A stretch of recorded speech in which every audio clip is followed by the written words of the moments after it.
Chapter 268. It had to be said that as the king of the largest human kingdom, Tyrrhenas was quite daring. He was far from the muddle-headed old man of his past life.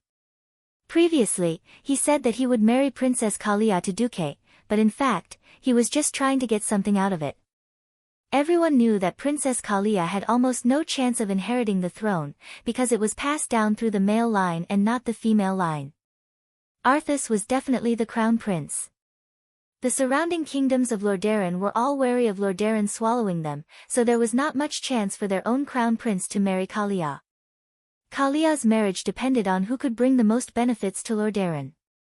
Before this, Tyrrhenas and the other nobles of Lordaeron valued Karazhan, which was in Duque's hands.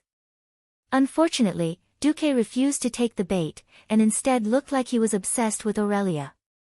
Now, Tyrrhenas decided not to mention Kalia anymore. He directly threw out a more important condition.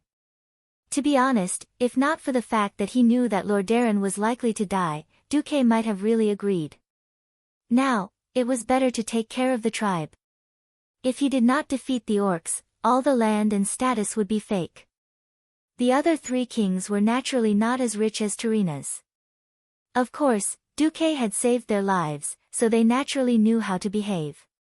They all said that they would send gifts once they returned to the kingdom. Hee hee. That's more like it.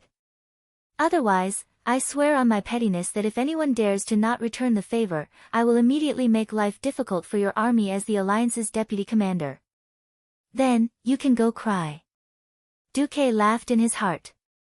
King Salas Trollbane asked the question that everyone wanted to know. Deputy commander, can I call you Duque? Of course, Uncle Salas. Duque smiled. Didn't you just, killed? Duque took the initiative to speak. If it was just now, he might not be able to explain how he came back from the dead, and why there was a graveyard next to the command center, and it would only take him a moment to run to the corpse. But now, his mind moved, and the arcane circuit changed. In an instant, 3 identical Duques appeared in front of the 4 kings. It was not as simple as looking exactly the same. They were surprised to find that the 3 Duques were doing different things. One was pointing at the map, one was whistling, and one was taking a sip of the hot black tea that the waiter served. Reginald, give me your sword. Windsor had a general idea of what the dukes were up to. He drew his sword and handed it to the duke who had spoken. In the next second, that Duque slashed the other 2 Duques with his sword. Not only was blood splattered all over the ground, but there was also a shrill scream. King Eden was so frightened that he became paralyzed again. Then, with a blur, the 2 Duques turned into streams of light and disappeared. Duque chuckled. Sorry for scaring everyone. This is the advanced version of the magician's mirror image. I call it true mirror image. Oh, I see. Everyone applauded Duque's high level of magic. And so, just like that, Duque managed to fool them. There was no need for Duque to clean up the battlefield. As the commander-in-chief of the entire battle, Duque had done a lot.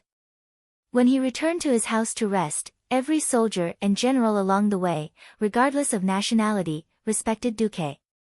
To be honest, Duque had put in a lot of effort to trick the tribe. Now, Duque just wanted to go back to his house and have a good sleep.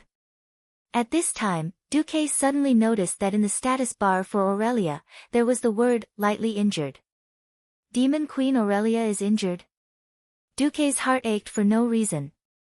Even if Aurelia and Queen Sylvanas couldn't take down Lord Howl, they shouldn't be too far off.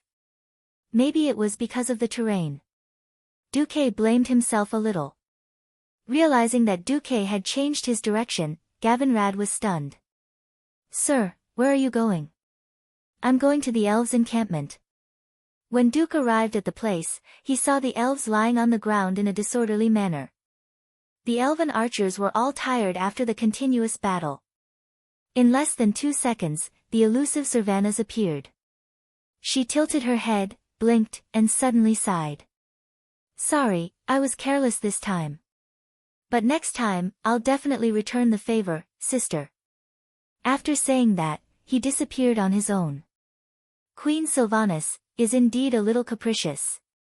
Duque sighed inwardly. When Duque walked further inside, he ran into Archbishop Benedict of Stormwind City. Your Grace, Benedict smiled kindly. It's no big deal, but that kind of strain is not the domain of the Holy Light. Perhaps Ms. Windrunner needs to rest for a while. The Archbishop left, and then Gavin Rad whistled. Sir, I understand. I'll wait here. Deep down, Gavin Rad was still a young man of noble birth. Perhaps because of this, his faith wasn't pious enough. As a holy knight, he was always overshadowed by the 4 powerful people chosen by Fao. Duque didn't argue. After all, it was true that he liked Aurelia. Taking a deep breath, Duque walked to the deepest part of the forest. He thought that Aurelia would build a tree house or something, but all Duque saw was a fishnet-shaped hammock. Aurelia was lying on it, her right hand covering her eyes as she swayed. Sorry, little Duque. I made a fool of myself. I thought I could take care of the opponent cleanly. In the end, the 2 of us together could only hold him back. You sisters did a good job. He's Grom Hellscream. If given enough time, as one of the strongest people in the tribe, he could destroy 3 fleets of Kur Dylas. Although I want to say that I feel better, a failure is a failure. It's ugly. You're hurt, Duque said lightly. I'm fine. Then why don't you jump on the ground with your legs? Duque teased. Little guy, are you looking for a beating? Aurelia was a little angry. There's no outsider here. You don't have to hide your injury. When did you become one of us? Aurelia's face suddenly turned red. Just because you went to jail for me. Duque ignored her and went up to Aurelia and reached for her leg. Wait, what are you doing? She pulled out her longbow at lightning speed and blocked in front of Duque's hand. I know a lot about muscle and bone bruises. If you let me handle it, I can let you recover in a week. Or do you want to limp for 3 months? Aurelia thought about it. She wanted to be a cripple for 3 months. Damn it, she was a windrunner. He might as well just kill her and be done with it. Aurelia finally nodded, okay. But don't lie to me. Chapter 269. Aurelia didn't want to believe Miracle Dr. Do at all. When she was fighting with Grom, she could endure the pain with her willpower. But after the battle, she found that she was in terrible pain. What was worse was that she had forgotten how long it had been since she returned empty-handed. After fighting for so long, there wasn't a single decent prey. Those orcs killed on the beach were no different from rabbits on an outing to her. It was rare to see a decent one, but she couldn't take it down. As the heroine of the Troll War and the eldest sister of the Windrunner family, Aurelia couldn't bear to see her 4th brother silently kill 3 figures. Hearing that the internal tribes wouldn't attack Southshore in the short term, Aurelia was prepared to go to Solder Bridge to kill. But the pain in her leg made her realize that if she went with her injury, she would probably kneel if she met someone as ruthless as Grom Hellscream. Unfortunately, the traditional healing skills of the High Elves and the Holy Light of humans couldn't do anything to her injury. As a last resort, she could only let Miracle Dr. Do try. Aurelia had already made up her mind. If Miracle Dr. Do was actually Quack Dr. Do, then she wouldn't care if he was the deputy chief of the Alliance or the Hand of God of Southshore. She would make his face feel the same pain as hers. For the time being, it seemed that Miracle Dr. Do was very professional.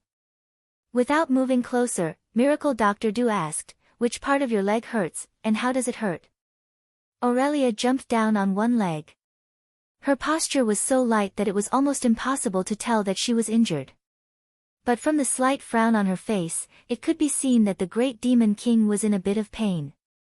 Sitting on a shiny rock, the Great Demon King stretched out her right leg and took off her knee-high boots, revealing a smooth and beautiful leg. Aurelia's leg shape was really beautiful. Unlike most High Elves' slender legs, her legs were slightly rounder than her brethren's. Perhaps in the eyes of many male compatriots, Savannah's slender and straight legs were the pinnacle of orgasm. But as an old racer who had watched 10 terabytes of racing movies, Miracle Dr. Du thought that these legs were the best. This was what attracted Duque the most. Duque didn't pounce on her. Idiot. If he really did that, he would be instantly killed. Duque had no doubt about this. A minute later, Queen Shi, who was wandering outside the forest, suddenly pricked up her ears. She heard some bad noises. She wasn't sure at first, but her sister did a good job of disrupting the flow of the wind. In just a few seconds, the flow of the wind became chaotic. It was obvious that her elder sister had lost control of the wind. This was an extremely rare occurrence, which only proved one thing: elder sister Aurelia had encountered something that made her confused. Not good. That bastard. Queen Sylvie's figure instantly disappeared on the spot. The closer they got to the small forest, the clearer the sound of the wind became. Ah, no. Ouch. It hurts. Duque, you bastard. You lied to me. Queen Sylvie could recognize Aurelia's voice even if she turned into ashes. No, only the first one was especially painful. I'll be ready in a minute. This was obviously the little bastard's voice. His soothing voice was full of bewitchment. Really? Really? Aw. Bastard, it still hurts, stop. I'm going to kill you. I'm really going to kill you. Can't you be gentle? Then. I'll slow down. It's much better now, I knew it. Servanas couldn't bear it anymore. She instantly passed the paladin who was guarding outside the small forest and rushed in like lightning. The short sword at her waist popped into her hand, revealing a fierce edge. Duque. You bastard. What did you do to my sister? Servanas regretted it a little as soon as she finished drinking. What came into view was a rather awkward scene. Aurelia was blushing and lying on a round stone, while Duque was holding Aurelia's right foot and his right hand was pressing on her forefoot. Although their thighs were in a split position, it was a little, very ambiguous. At least their clothes were intact. Looking at Queen Servana's sword, Duque was dumbfounded. Aurelia reacted quickly and pointed at her calf. Sister, look, the bulge here is gone. Duque is actually. Now it was Servanas's turn to blush. I made a mistake. I'm sorry. The next moment, her whole body turned into a green stream of light and instantly disappeared. Demon Queen Aurelia glared at Duque. Put down my foot. The treatment isn't over yet. If you let go now, your tendons will shrink back. Aurelia blushed and gritted her teeth. Hurry up. Yes. Back to 3 minutes ago, Duque asked Aurelia where it hurt. My knee, and here. Aurelia pointed at her calf, where there was an obvious bulge. Duque was embarrassed. Sister, you haven't tried it for so long, cramps? Cramps? What is cramps? Demon Queen Aurelia, who had never been defeated in thousands of years, was as cute as a little girl at the moment. You've never tried it when you're exhausted and very tired, and then accidentally, the tendons here contracted violently and curled up into a ball. I've never tried it. I can kill hundreds of trolls without taking a breather. Duque was speechless. Then, Duque gently touched the Demon Queen's knee and asked her what she did when she got hurt. Duque was confident. Cruciate ligament strain and cramps. The rarest thing is that you didn't pull your tendons back after having cramps for so long. Cruciate ligament strain. Before Duque traveled to this world, many soccer players suffered from this kind of injury. It was either because the frequency of the leg movement was too high, and the ligaments could not bear the load, or because they were too tired, causing the two cruciate ligaments in the knee to strain. Of course, there was a more serious injury in the same position called cruciate ligament tear. That would require surgery. As a member of the High Elf Ranger family, the Windrunner family was really gifted in terms of physical fitness. Perhaps, if she hadn't met an opponent like Master Roar, Aurelia would never have hurt her knee. In fact, after the holy light treatment, the strain had basically recovered. The holy light itself would promote the healing of the wound. After Duque used the system elf to scan it carefully and make sure that it was fine, he helped Aurelia stretch her tendons. A normal human's tendons were a little short. A 90-degree spread of the leg and a forward roll of the foot was enough. The problem was that the Demon Queen's tendons were quite soft and long. It took a full 150 degrees to pull the sore spot. As a result, he had just forced the Demon Queen to stretch her tendons when Queen Sylvie arrived with her sword. Duque was dumbfounded. Chapter 270. Little bastard. You made my sister misunderstand so much. I'm going to kill you. I'm definitely going to kill you. Aurelia flew into a rage out of humiliation. Her hydro breasts heaved up and down. The blind Duque did not even dare to look at her. Angry women were the most unreasonable. Trying to reason with her was stupid. Duque activated his ultimate skill, universal attention diversion technique. Does your calf still hurt? Dr. Du's right hand was still holding onto Aurelia's forefoot. His left hand moved along the tendons of her calf. A numb feeling came from her calf. It was like an electric current, striking Aurelia's mind in waves. That strange feeling made the Great Demon King quiver. It doesn't seem to hurt much anymore, the Great Demon King answered truthfully. That's good. Dr. Du put down Aurelia's leg with a serious face. Then, he took out a few cow tendons from his storage bag. In front of Aurelia, he cut them into thin strands and made them into something similar to a knee pad. He stuck it on Aurelia's knee. Then, Duque used ice magic to create ice particles. He put them into an oiled paper bag and placed them on Aurelia's knee. Hiss, so cold. This is called ice compress. Every morning, noon, afternoon, evening, and before bed, apply ice particles 5 times a day.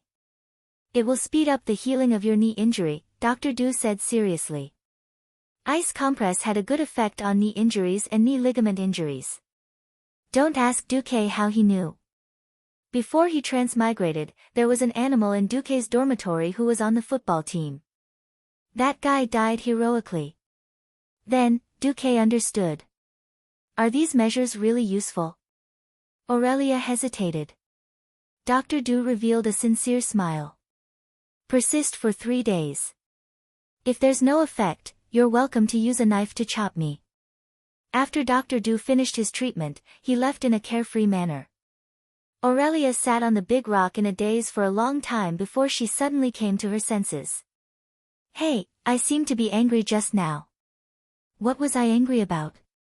When the ice melted and the numbness passed, she moved her legs and found that the pain in her knees had lessened a lot. Windrunner specialized in agility. Unlike those orc warriors who were used to taking hits head-on and shouting, "Scars are the orcs' medals," they were very clear and sensitive to every change in their bodies. Even if she didn't want to admit it, Aurelia had to admit that her injuries had indeed lightened a lot. Then, in the afternoon, a problem arose. It was November. Even though it was already autumn, where could she find ice? There were no mages to make ice, the only place with ice was the Atlank Mountains over 100 kilometers away. Was she supposed to abandon her team and run to Alterac to recuperate? Or did she make her sister run errands 5 times a day? There were many mages among the High Elves, but this was the Windrunners' ranger team. Where could she find a mage? She wasn't familiar with any human mages. In the end, when Aurelia was about to bite the bullet and look for Duque's personal maid, Vanessa, came. As if she had calculated the distance, the ice did not melt when Vanessa arrived. Vanessa Van Cleve did not give Aurelia a good look. Our master is very busy. For the sake of your injury, I suggest you live closer to him. For some reason, Vanessa had a slight hostility towards Aurelia. Aurelia would not really argue with a minor, so she silently accepted the ice. Duque was really busy. The so-called alliance was just a grassroots team at the moment. Although Lothar seemed to follow Lang and was highly educated, his internal affairs were actually zero. Even though Turinas was a good person and lent Duque 15 internal affairs officers, in fact, all the logistics were still gathered to Duque and decided by the deputy chief commander, Duque. Lothar? Even if Lothar had to be a human stamping machine, Duque would not let Lothar have it easy. Good brothers, even if they fart under the blanket, they will die together. How can I be the only one busy? Hee hee. So, Lothar was in a difficult situation. Apart from stamping, he was also sent by Duque to various legions to visit the wounded and the families of the dead. The victory in South Shore this time definitely disrupted the orcs' pace of attack. For a long time, there was no report of the orc laborers building new ships in large quantities.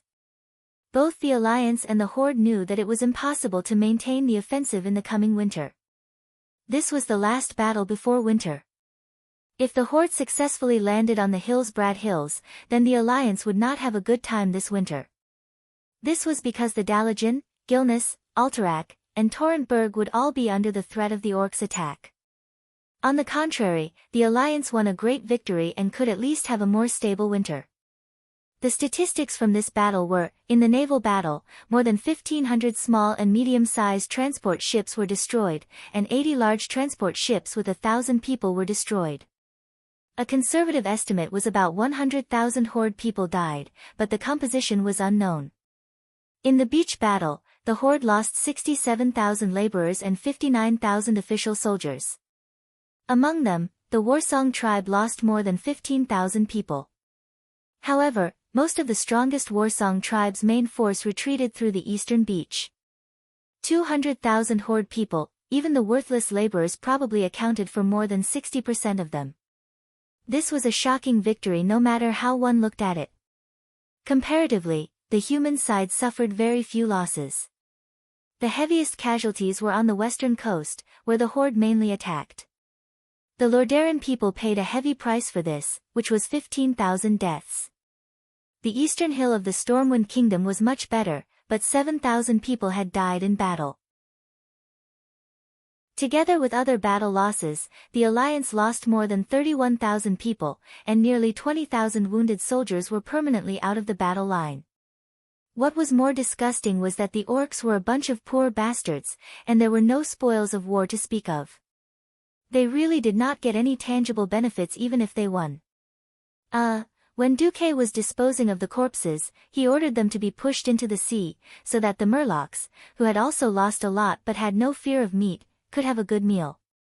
This might have stimulated the Murlocs to have fertility activities.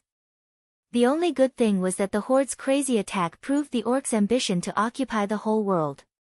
At the same time, the display of more than 10,000 orc heads in each capital gave every kingdom in the Alliance enough capital to declare this a great victory. Winter was coming, and the armies in battle were simply black holes that devoured food. Duque sent almost all the troops of the kingdoms back to their own countries. Basically, the entire South Shore defense line was left with the troops of Stormwind City and Mograine's army, plus the Silver Hand and a Lordaeron cavalry regiment. Of course, the elves were an exception. In the autumn wind that was gradually becoming cold, Duque stood against the wind. Looks like we can have a stable winter. Chapter 271. It was an autumn night at the end of November. Lying on a self-made beach chair, Duque looked up at the starry Azeroth sky and was speechless for a long time. This was a starry sky that was completely different from Earth's. As a child in a big city, he had never seen such a beautiful starry sky. He remembered that even at night, the stars in the sky were mostly dim. Stars of the 0 class were the brightest, and stars of the 6th class and above were almost invisible to the naked eye. In a city surrounded by exhaust gas and atmospheric pollutants, stars of at least the 3rd class could be seen. The starry sky of Azeroth was clean and clear. Although the constellations written by Earthlings based on Earth's position were completely useless here, the stars shone brightly here, and it was beautiful. The stars twinkled. Some starlight went out, and some new stars lit up, like lights in the mortal world. There was a small balcony on the roof of the wooden house that Duke had ordered people to build for him. There was only enough space for a single bed. This was originally Duke's private space, but unfortunately, half of it had been occupied by the great Demon King. At first, Aurelia only came to get ice for her feet, but later she became more casual. In particular, the iced okra made by Duque with wasabi sauce became one of the great Demon King's favorites. A strange and natural taste. This was Aurelia's evaluation of the novel food of the transmigrator. Aurelia looked up at the starry sky. Under the moonlight, her beautiful face seemed to sparkle. The brilliance of the stars and the moon outlined the charming arc of her face, shining on her ivory-white skin, and finally, it seemed that all the starlight gathered into her emerald-green eyes. She looked at the starry sky, a little fascinated. Ah, it seems that it feels good to look at the starry sky from a place other than Cuel Salis, Aurelia exclaimed. Although he wanted to complain that it was not the same starry sky, Duque finally changed his words. Don't you need to go back in winter? Aurelia combed her bright blonde hair. It's been thousands of years. I'm used to the scenery of my hometown. It's not bad to go out for a few years occasionally. Unless the Sun King or the Parliament gives the order to give up the covenant with Thoradin the Great, I'll have to play outside for at least a few years. The elves, who possessed eternal lifespans, were truly indifferent to the concept of time. It was no wonder that they had always kept their distance from short-lived races. However, if the general trend of history did not change, it would not be long before the elves lost their eternal lives. Duque did not dare to guarantee anything. The river of fate had long been shattered by Duque. Due to his interference in fate, if the First Orc War ended with the fall of Stormwind City, it would at least be in line with the historical ending. Now, in this World War II, Duque felt that he had lost most of his prophetic abilities. Even though he had threatened the Berev family that the horde would land from the hinterlands, the Berev family did not believe him. In fact, it was almost impossible to do. This meant that the tribe's transport fleet had to pass through the narrow strait between the northern and southern continents. After all, this strait was over 100 meters high, and under Duke's strong suggestion, King Salas had already ordered the engineers of Fort Riptide to build a new batch of catapults along the cliffs on the north side of the strait.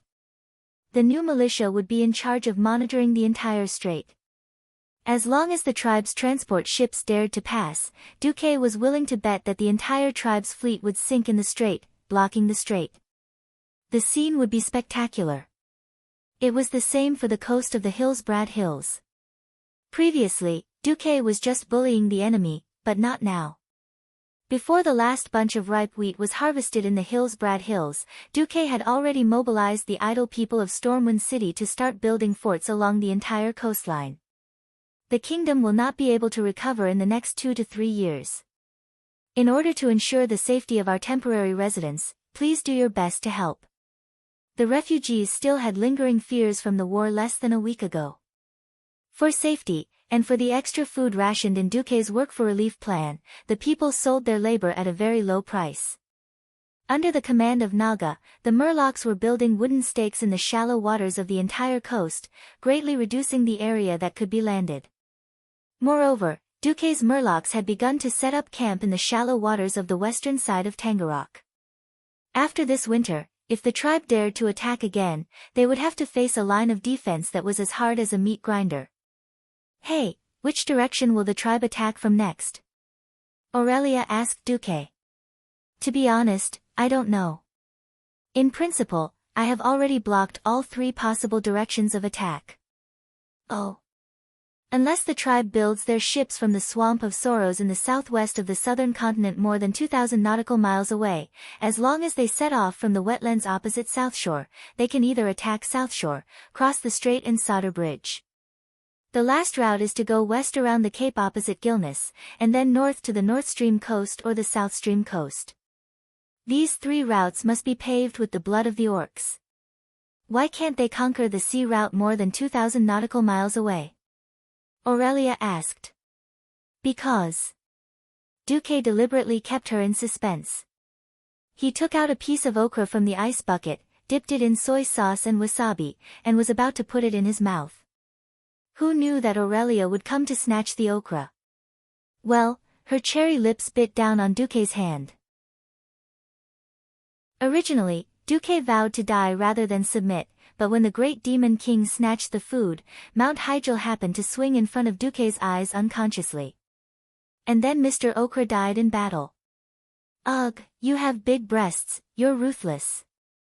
Aurelia, the cute girl, did not seem to realize how lethal her action was to a little boy who was about to lose his Kirin arm. She even raised her nose proudly. Hee hee. Because of what? Because there's a giant whirlpool in the west of the southern continent. Not to mention the orcs' ships, even the ships of Kul Tiras would have sunk.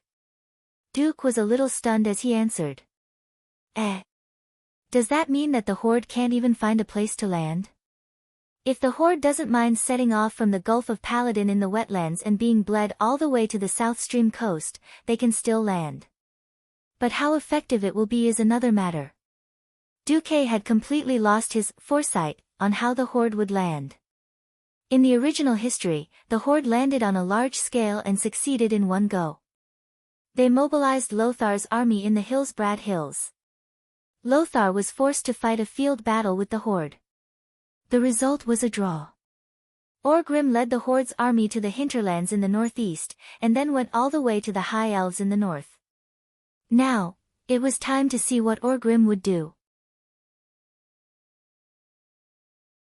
Chapter 272. Orgrim was annoyed.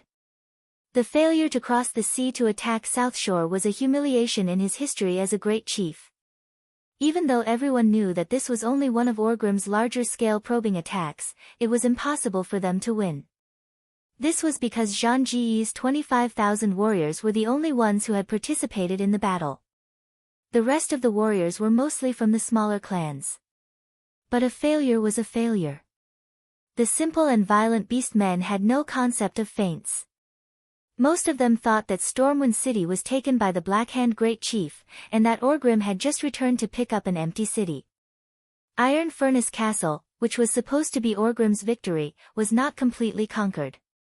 It wasn't that Kilrog Deadeye's Bloodloop clan didn't work hard, but when they reached the gates of Iron Furnace Castle, the Bloodloop clan's warriors were stuck.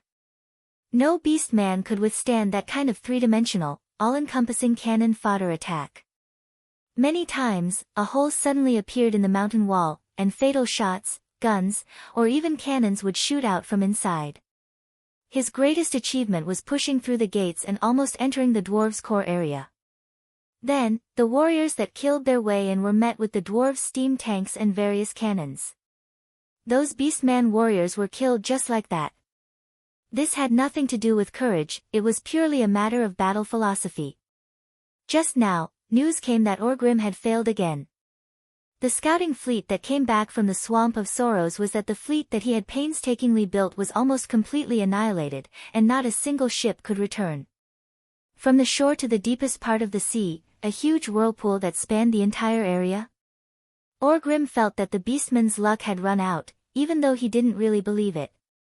In the past, he might have been able to recite the blessings of his ancestors. However, after almost all the orc shamans abandoned their traditions and changed from shaman to warlock, he had never heard of any warlock who could still sense the call of Mother Earth. What Orgrim had to face was that winter was coming. Before the end of this winter, he might not be able to organize a proper battle across the sea. Wetlands, as the name suggested, was an area formed by a large number of swamps and shallow puddles. Spending the winter here was a nightmare. Beastmen were hard-working, but given a choice, no one would be willing to spend the winter in such a wet and cold place. Not long after Orgrim became the Great Chief, his reputation started to show. He did not have enough confidence to subdue those hot-tempered chiefs. Moreover, the requirements seemed so reasonable. We are willing to fight to the death for our tribe. But at least give us a peaceful winter. No clan would choose to start a war in winter unless it was a disaster that would wipe out the entire clan. We have conquered an entire continent. The warriors of the tribe are very tired, and winter is the season to produce the next generation of warriors. I can't oppose this tradition. What are the orcs doing in the winter? As long as there was enough food, the beastmen would roast themselves over a fire, eat the food that had been stored, and carry the female beast men to give birth to the little beast men. This was a tradition that had been passed down for tens of thousands of years. Orgrim reluctantly agreed to withdraw the army to the south, to the more comfortable Loch Moden area. In order to appease his Blackrock tribe, he even moved most of them back to the elven forest. Of course, the Blackrock tribe was happy to travel for half a month back to this territory that they had sacrificed more than 100,000 of their kind to conquer. After all, it was warmer there, and Duque did not burn all of the forest. There were still many trees that could be used as charcoal to keep them warm during the winter. Orgrim's only consolation was that his new assistant, the chief of the Dragonmaw tribe and shaman Zulu Sid, brought him that news, as well as his biggest worry: Ghoul Dan was injured. He went to see Ghoul Dan yesterday. The former ruler of the tribe was not in good condition. Apologies, Chief. The humans have a very powerful mage. Even though I heavily injured him, I won't be able to work for the tribe for a long time. As he spoke, Ghoul Dan's breath was weak, and his shoulder was completely covered in ice. Or rather, half of his body was stuck in a block of ice. Orgrim squinted his eyes. He had seen human ice magic before, but this was the first time he had seen such a terrifying one. An icicle had pierced through Ghoul Dan's shoulder. With the wound as the center, there was a terrifying cold energy that didn't dissipate. Orgrim roughly used Hammer of Destruction to smash away half of the ice, but it was useless. The ice seemed to be like a slime that could grow infinitely, and in just a few seconds, it returned to its original state. Orgrim furrowed his brows. This is a mysterious energy method of humans called Arcane Circuit. That powerful mage injected a portion of his power into my body, and it formed an independent circuit. Before I destroy this power, my injury will not heal. Orgrim nodded. Rest well.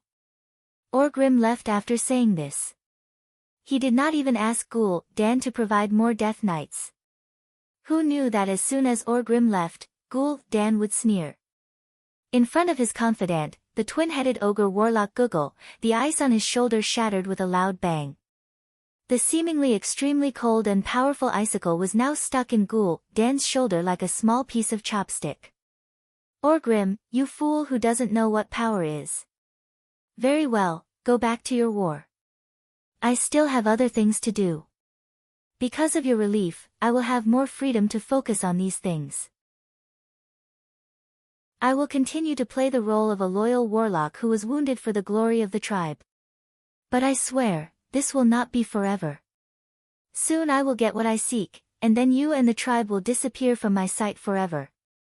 I will set up a new force to replace you, a force that is only loyal to me, and then I will transform the world according to my plan.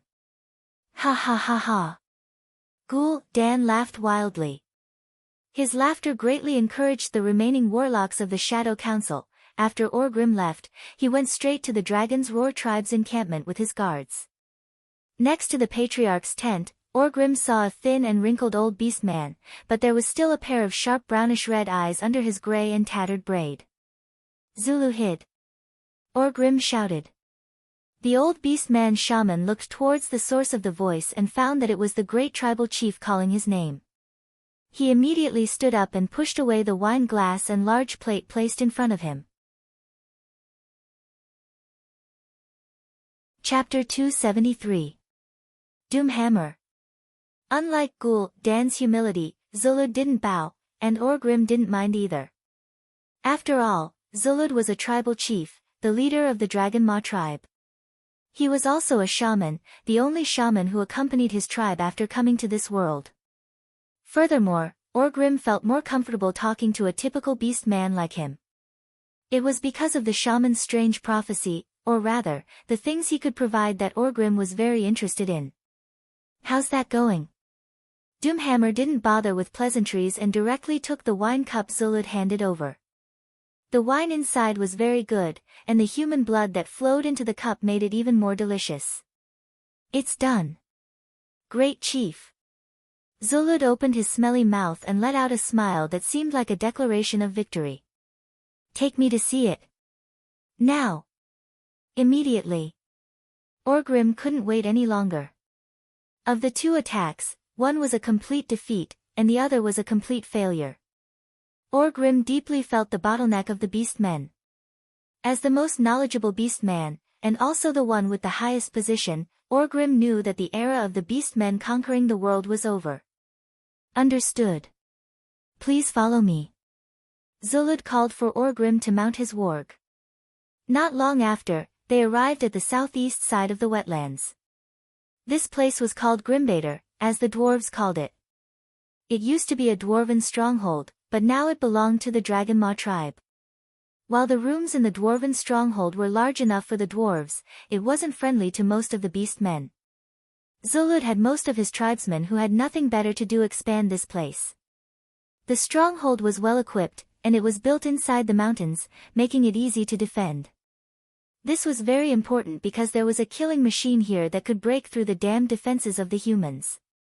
Zulud brought the great chief and his guards deeper into the stronghold, and finally arrived in front of a large iron gate. One could imagine that behind the gate was a vast underground hall. What's inside? You told me a few weeks ago that you sensed an incomparably powerful mysterious force that could change the entire situation. Is this thing inside now? Yes, my great chieftain. I hope the thing inside has that value. Do you know? Zulu hid, for the sake of that illusory image of yours, I sent you 30,000 elite orcs as a search team and 100,000 laborers as excavators. If it weren't for you, I would have gone all out to attack South Shore. Now, if you disappoint me, I don't mind showing you the wrath of the great chief. Orgrim raised the Hammer of Destruction in his hand and made a threatening declaration. You won't be disappointed, great chief. Zuluhid wrinkled his nose and revealed a rough smile. At this moment, one of Orgrim's guards tried to touch the handle of the gate. Wait!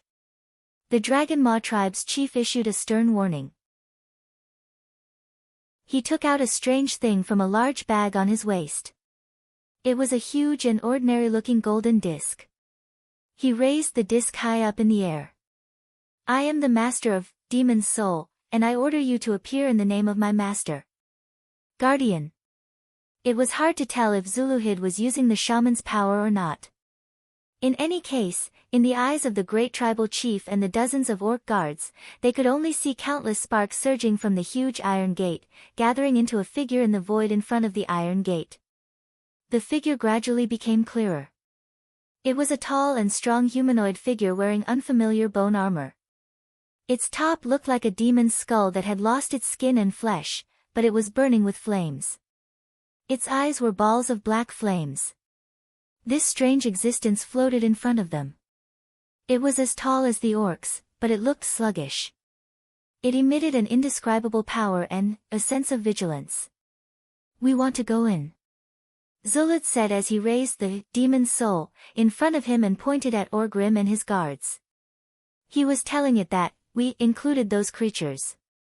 The strange existence nodded, turned into countless sparks again, and disappeared in front of the gate. The Dragonmaw tribe's chief nodded to his great chief, indicating that they could enter. What will happen if we barge in? Orgrim asked. Very bad. That time, a messenger came with your message. He didn't wait for me to remove the guard before rushing in. Then, that guard appeared out of nowhere and grabbed that idiot's head with its huge, burning hand. Then, that idiot's head turned to ash. Orgrim could almost imagine a huge flaming claw grabbing the careless beastman's head, flames coming out of his orifices. A few seconds later, the beastman stopped screaming, and his body went limp as his head turned into a pile of ash. Fortunately, Zuluhid was a pure orc, and not a schemer like Ghoul Dan who made Orgrim uncomfortable all day long. Fortunately, Ghoul Dan was heavily injured. The huge iron gate opened with a squeak. Inside, there were dozens of heavy metal chains that had been heated red by the high temperature and were attached to the wall. Oddly enough, Orgrim thought that he would see a gigantic creature cramming the entire cave. In the end, at the end of the magical chain that got thinner and thinner as it got closer to the center of the room, was a human female. From the point of view of the entrance, her face was pressed against the ground, and she was lying on her side with her head facing the innermost part of the cave. She was wearing a crimson-red gauntlet and leggings with golden edges, and a sexy bikini battle armor. As a woman, she was very beautiful. She had a head of fiery red hair and a body that was incomparably seductive in the eyes of humans. He didn't know if it was because of comfort or despair, but Orgrim could clearly feel that she was actually awake, but she was lying there just like that. Orgrim was enraged. He pointed at the plump breasts and slender waist with his thick finger and cursed at Zuluhid, "You idiot, you're attracted by these shriveled breasts and slender waist? Bastard! I don't care which human queen or princess she is. Zuluhid, you're dead." At this moment, Zuluhid smiled mysteriously and knocked on the disc in his hand.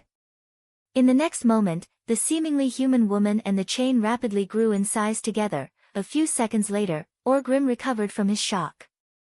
"Ha ha ha. Well done, Zuluhid." Chapter 274. The threat of the horde had not disappeared. The Alliance and the horde were like two giant beasts fighting to the death. They had to stop fighting in the face of the weather and lick their wounds. The refugees from the Stormwind Kingdom who were stranded in the Hillsbrad Hills received a batch of crucial summer food, but it was not enough, so Duke went to the Berev family for this. Duke did not see Duke Berev. The Duke had gone to Alterac. Unexpectedly, Janice, who met Duke on behalf of the Duke, agreed to Duke's request to buy rations. "No problem. The people of Stormwind have made outstanding contributions to the resistance against the horde. It is only right for the Berev family to do something for them. How about 10,000 tons of wheat this year? According to the previous price." This time, it was Duke's turn to be surprised. 5,000 tons back then was a 30% premium. According to the previous price, it sounded like the Berev family was still a scam.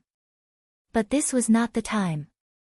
The battle in South Shore made the entire northern continent realize that the threat of the orcs was close at hand. Those terrifying green-skinned beasts wanted to slaughter all the humans in the world. As a result, the price of everything related to the people's lives soared. Even if the Alliance used a great victory to prove that they had the ability to defeat the horde invasion. The various kingdoms also introduced a lot of policies to suppress the skyrocketing prices, but the most important thing was that the price of grain still increased by more than 2.5 times. Selling at the previous price wasn't a scam, it was a huge sale. Duke was moved. "This really. I thank you on behalf of the people of Stormwind." "No need to thank me. Helping the people of Stormwind is helping the Alliance and Alterac." The Duchess smiled kindly. "Yes, I heard that your private army's equipment isn't enough. Is there anything the Berev family can help with? In a state of war, the price of weapons, food, soldiers, and everything related to war soared. Duke's luxury goods business had long been stagnant. If it wasn't for the fact that he had gathered enough weapons and equipment before the war, Duke's so-called private army would have to be equipped with a bamboo spear. Of course, everyone lacked weapons, especially after losing their own country. Even if Duke opened a blacksmith shop in the refugee camp north of South Shore, workers and raw materials were still scarce. Obviously, the Berev family did not lack these things. "I'll be honest with you. Whether it's Stormwind or my private army, they all need it. May I ask, what do I have to pay for this?" "Mrs. Janice," Duke asked politely. "As a testament to the friendship between the Berev family and the Marcus family, these small gifts are not worth mentioning. If I must say what I personally wish for, could I ask you, Duque, to teach my daughter the secret of multicast?" Duque was stunned, then he smiled. The best way to deepen the relationship between nobles was through marriage. Mrs. Janice was very clever. If it was the Duque of the past, a duke and a duke's daughter would definitely be a good match. Now, Duque was the rising star of the Rotterdam Alliance, the Alliance's deputy commander, and he had saved 5 kings and won the Battle of South Shore. Duque was almost synonymous with miracles. Princess Kalia of Rotterdam and many other princesses were almost at Duque's disposal. If he proposed a marriage, it would only be humiliating for the Berev family. On the other hand, the Berev family urgently needed a backup. Alterac was too weak. Even if they entered a state of war, the entire Alterac family only had a little more than 30,000 soldiers, including 20,000 farmers. These farmers who had just washed their feet and started working in the fields were completely useless in terms of morale and training. Putting aside the ambitious Rotterdam kingdom, the wandering Stormwind kingdom was an ideal partner to work with. Perhaps the refugees of Stormwind would stay near South Shore for a long time, but as long as the 7 human kingdoms still existed, and as long as the alliance existed, Stormwind would definitely not dare to take the risk of being criticized by the world and covet Alterac's land. In a roundabout way to save the country, the Berev family proposed to let Alucia become Duque's disciple. In Azeroth, although there was no saying that a teacher for a day was a father for life, the relationship between a teacher and a student was still very important. If it wasn't for national righteousness, or the rise and fall of a country, it would be shameful for the entire human kingdom to betray and kill one's teacher. Even if it was in the name of righteousness, it was not something to be proud of. This was also why in the original history, Khadgar was criticized by many for killing Medivh for the sake of the world. Duque thought for a while. I now have the responsibility of the Alliance's deputy commander. I may not have much time to teach Miss Alucia. At this point, Duchess Janice was so nervous that her heart almost jumped out of her throat. This was how relationships were. If one did not advance, they would fall back. It was very difficult to maintain a stalemate. Moreover, Stormwind had already gained a foothold. The Berev family, which was weaker in terms of military strength, needed help from Duque and Stormwind in order to deal with the threat of the orcs. Things were different now. The current Duque and Stormwind could completely ignore Alterac and the Berev family. Not befriending the Berev family would do Duque no good, nor would it do him any harm. If he considered the destruction of the Berev family in the future, Duque really did not need to save this family. At this moment, the faces of the undead Janice and Alucia from Scholomance that appeared in Duque's mind overlapped with the Janice in front of him. For some reason, he suddenly sympathized with the Berev family. He had fought for so long just so that he would not become a ghoul. It was as if Duque could see the Alucia Berev of the future, standing among a group of necromancers. Even though her family was not far away, she could only wait for the Lich King to summon her to the holy land of the undead scourge. Mrs. Janice dissected the corpses one after another. At that time, she was no longer the elegant and beautiful mistress of the Berev family. In her crazy eyes, those soulless zombies were her only friends. Since the start of the First War, too many kingdoms and families had been destroyed by the 3 consecutive wars. Duque was not a savior. He could not save everyone. However, since this tragedy was happening right in front of his eyes, he might as well save them. Thinking of this, Duque changed the topic. However, if the Berev family does not mind, I am willing to discuss the mysteries of magic with Miss Alucia. At this moment, Janice finally let out a sigh of relief. Chapter 275. For Duque, it was just a convenience, but for the Berev family, it had a completely different meaning. As if seeing through what Duque wanted the most, after confirming their close alliance, Lady Janice threw out her ultimate trump card. It's Alucia's honor to study the mysteries of magic with you, Duque. I'll write a letter now. Please pass it to Alucia when you go to the Dalajan. Oh. Duque was curious. Madam, you know that I'm going to the Dalajan. Lady Janice showed a proud expression. I heard that you used ice spells to kill more than a dozen powerful orc assassins in the command center and saved 4 kings. Duque tilted his head. That's right. I only know that if it was my senior brother Antonidas, even when he was still a sky mage, he would not have let the last assassin break through his ice domain. Even if he was the chief of a tribe. Why do you say that? Although he had guessed Janice's intentions, Duque still asked. Because at that time, he had a top-level, ice circuit, model more than you did. Lady Janice smiled like a flower, and her posture as she took a sip of black tea was extremely elegant.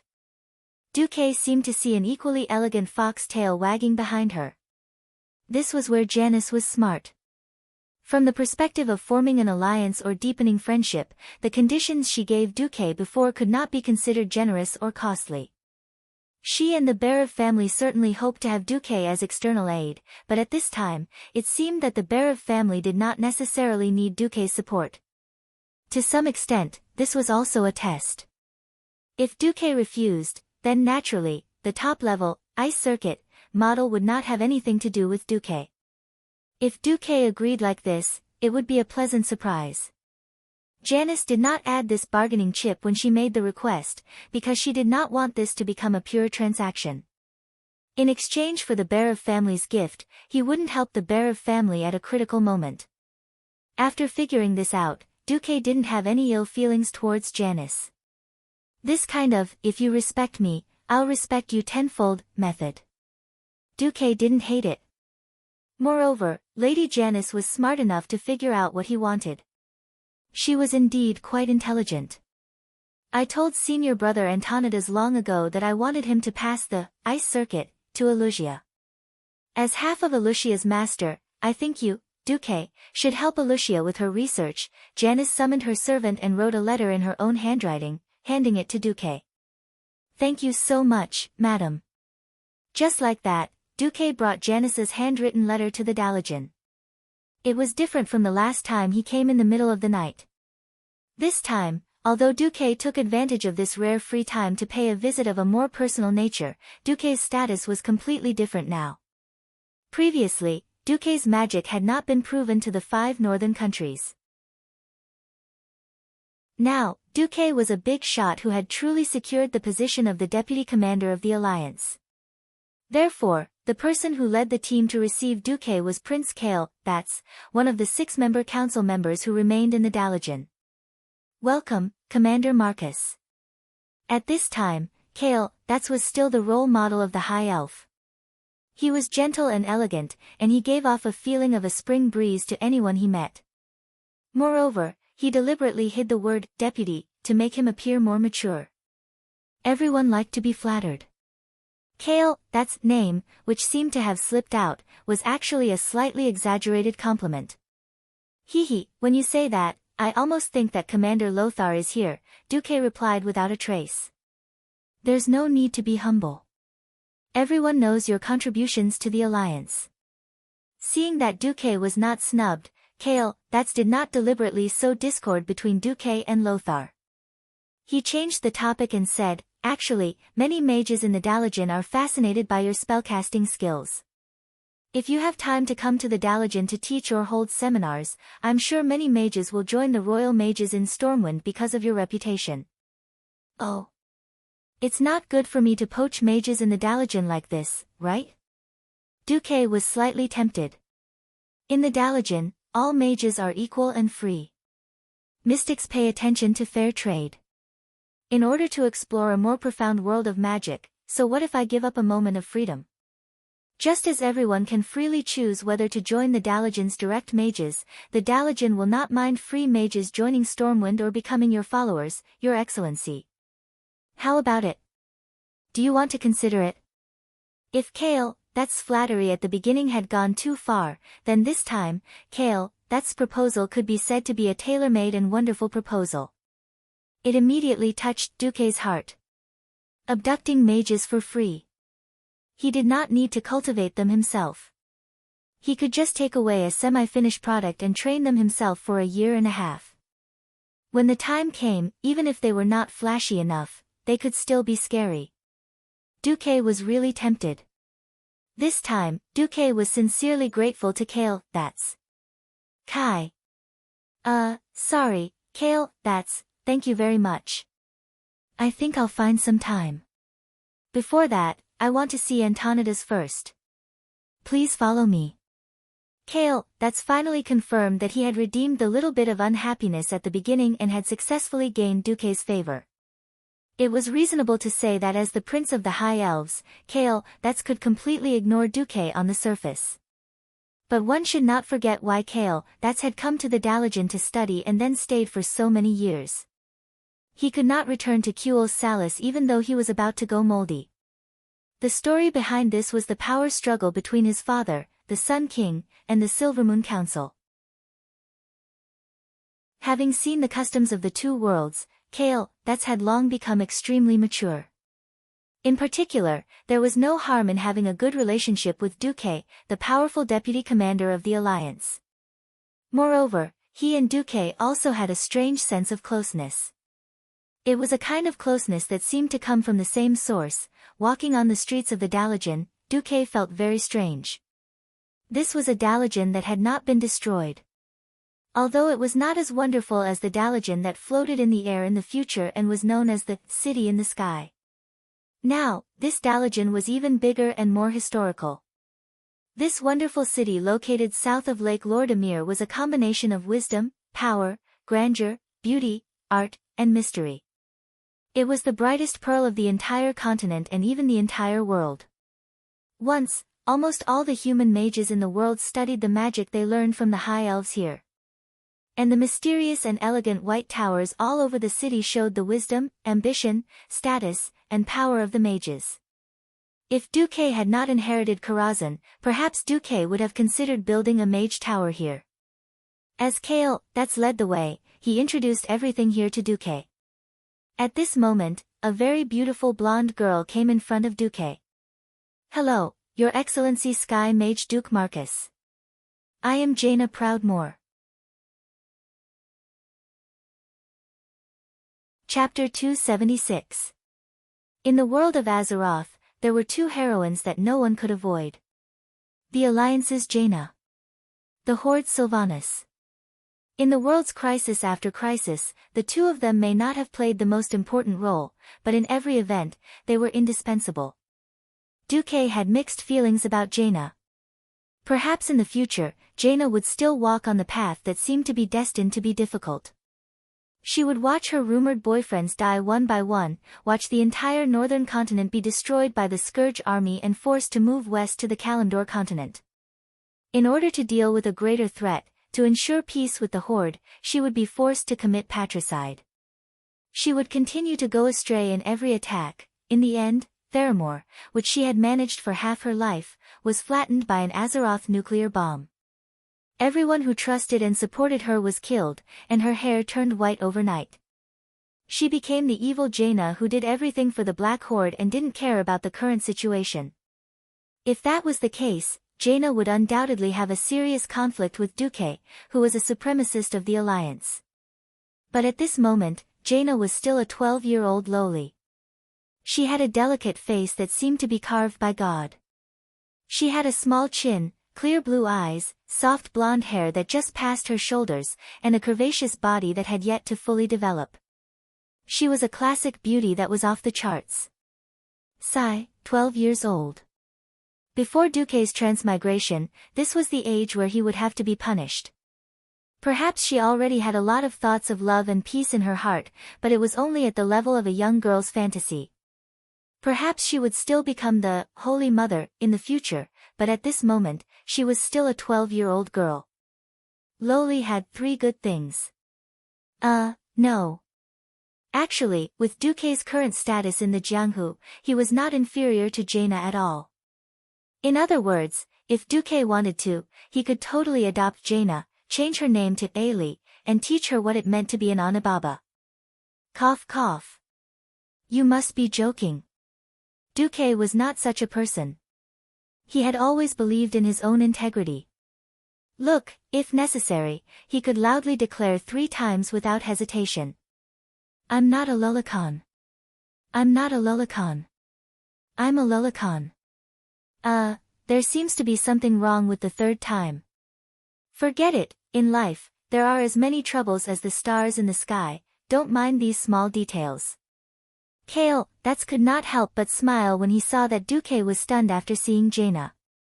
He suddenly remembered that the all-powerful deputy commander of the Alliance who had killed more than 200,000 orcs twice was actually just a 15-year-old boy. Miss Jaina is indeed the masterpiece of the gods. She is one of the 2 most beautiful girls in Dalaran. Jaina's face immediately turned red when she heard Kale, who was handsome and didn't show any signs of being corrupted at all. Kale's, that is. Kale, was. Looking at her beautiful face, Duke suddenly understood why Arthas and Kale, were infatuated with Jaina. Duke smiled and nodded slightly. Praise your beauty, Miss Proudmoore. Although I would like to use magic to show my respect to you, this is Dalajan. I'd better not embarrass myself in front of everyone. Jaina was a little disappointed after hearing Duke's words. Everyone knew about Duke's impressive achievements, but Duke was not famous for his status and achievements. Instead, he was famous for his gorgeous magic tricks to please beautiful women. In Lordaeron, Duke used a beautiful rose of ice and fire to praise Princess Kalia Menethil of Lordaeron.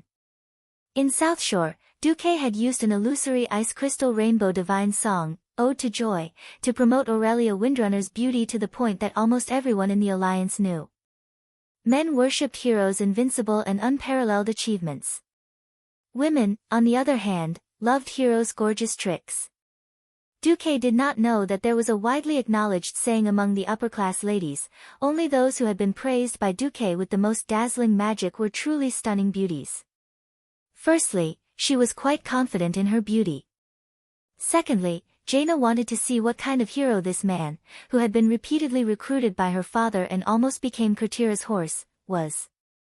Now that Duque had refused to help, Jaina's disappointment could be imagined. Unexpectedly, Kai Z started to make a fuss. Duque, that's not very kind of you, is it? I also know that Her Highness Kalia and Lady Aurelia are rare beauties in the world. Could it be that our Dalajan Princess Jaina is not as beautiful as them? Kale, put his hands on his hips, looking as if he was going to stand up for his Dalajan. This made it difficult for Duque to step down. Duque smiled bitterly. In the ordinary areas of the Dalajan, isn't it not allowed to cast spells casually? Kale, gently stroked his shoulder. I guarantee it with my identity. Damn it, I almost forgot that Kai Z is a member of the Kirin Tor 6-member council. Jaina did not speak, but she stared at Duque with her starry eyes full of anticipation. This was like chasing an old sow up a tree and then playing dumb pig jumping. Duque hated being forced, so he had an unspeakable evil purpose. Duque raised his hand. All right, for Lady Jaina's beauty. Under Jaina's expectant gaze, Kale, and the other curious onlookers, and under the gaze of Duque's guard, Gavin Rad, and his maid, Vanessa, Duque made his move. The immature ice circuit circulated, but with the help of the system, Duque created the most perfect fantasy effect. A huge ice crystal box appeared around Jaina. To be precise, it was this beautiful, almost transparent ice crystal box that contained Jaina. A box made of ice. Many Dalajan Morning Star mages could do it. What they couldn't do was obviously the incomparably intricate composition of the sound tube, soundboard, gears, springs, dampers, and other components inside. Although Kale, immediately sensed that the composition of this big box was incomparably complicated, as a magical genius and mechanical idiot, Kale, would never have guessed that it was a music box. 2 hands of magic gently twisted the springs on the big box. 2 beautiful ice crystal sculptures on the box began to spin and dance, one male and one female. The simple rotation was accompanied by a dazzling stream of light. And the foreign music that sounded from the music box easily evoked Jaina's beautiful memories of the past. She even felt a little nostalgic and fell into a dreamy imagination. No one thought that Duque could actually solidify abstract music into tangible magical artwork. It was simply a miracle. The sound made Jaina intoxicated. Well, if this music score could be composed with lyrics, it would be, ignore me, I'm a peddler, it's only natural for me to be worn down. Chapter 277. Duque turned his head and threw Jaina to the back of his mind. There were many people and many things that could not be touched at this time. Just like Kel Thuzad. When he saw this sinister guy, Duque wanted to cover his head and smash it with a brick. Finally, he could destroy his soul so that he could not even be a lich in the future. Unfortunately, he could not. He was one of the 6 members of the Kirin Tor Parliament. If he killed him, it would be tearing apart the alliance and even starting a war with the Dalajan. Moreover, Kel Thuzad was only a second-rate character. If he really wanted to make a move, it would be towards the first-rate. For example, he could get rid of the guy next to him and get a phoenix mount or something. Well, Duque's thoughts had gone astray. In fact, Duque respectfully paid a visit to Antonidas, who was recuperating from his injuries. The old man looked very energetic. He was not even lying on the bed. Duque met Antonidas in his laboratory. If Duque had not repeatedly confirmed that Kale, was leading the way and that Duque, who could be resurrected, was not afraid of being shot in the back, Duque would definitely have suspected that Antonidas was a part-time dark warlock. The hall was very large and very dark. It was not because the lighting was not good, or because Antonidas had some kind of mental illness that made him like to hide in the dark and quietly enjoy the peace. It was because the air in the entire hall was filled with a large amount of dark energy. Even though Antonidas had already summoned a few bishops of the Church of the Holy Light to continuously purify the evil energy with holy light, the evil aura that came out of the hall did not stop. "Master Antonidas, is your curse still not healed?" Old Antonidas used a golden translucent cover to cover the thing and then replied to Duque, "What? Curse? That thing has long been shaved to the limit by Archbishop Fail. I was worried that His Excellency the Archbishop was too powerful and destroyed that thing, so I couldn't study it. That's why the Archbishop left a little." Duque was dumbfounded.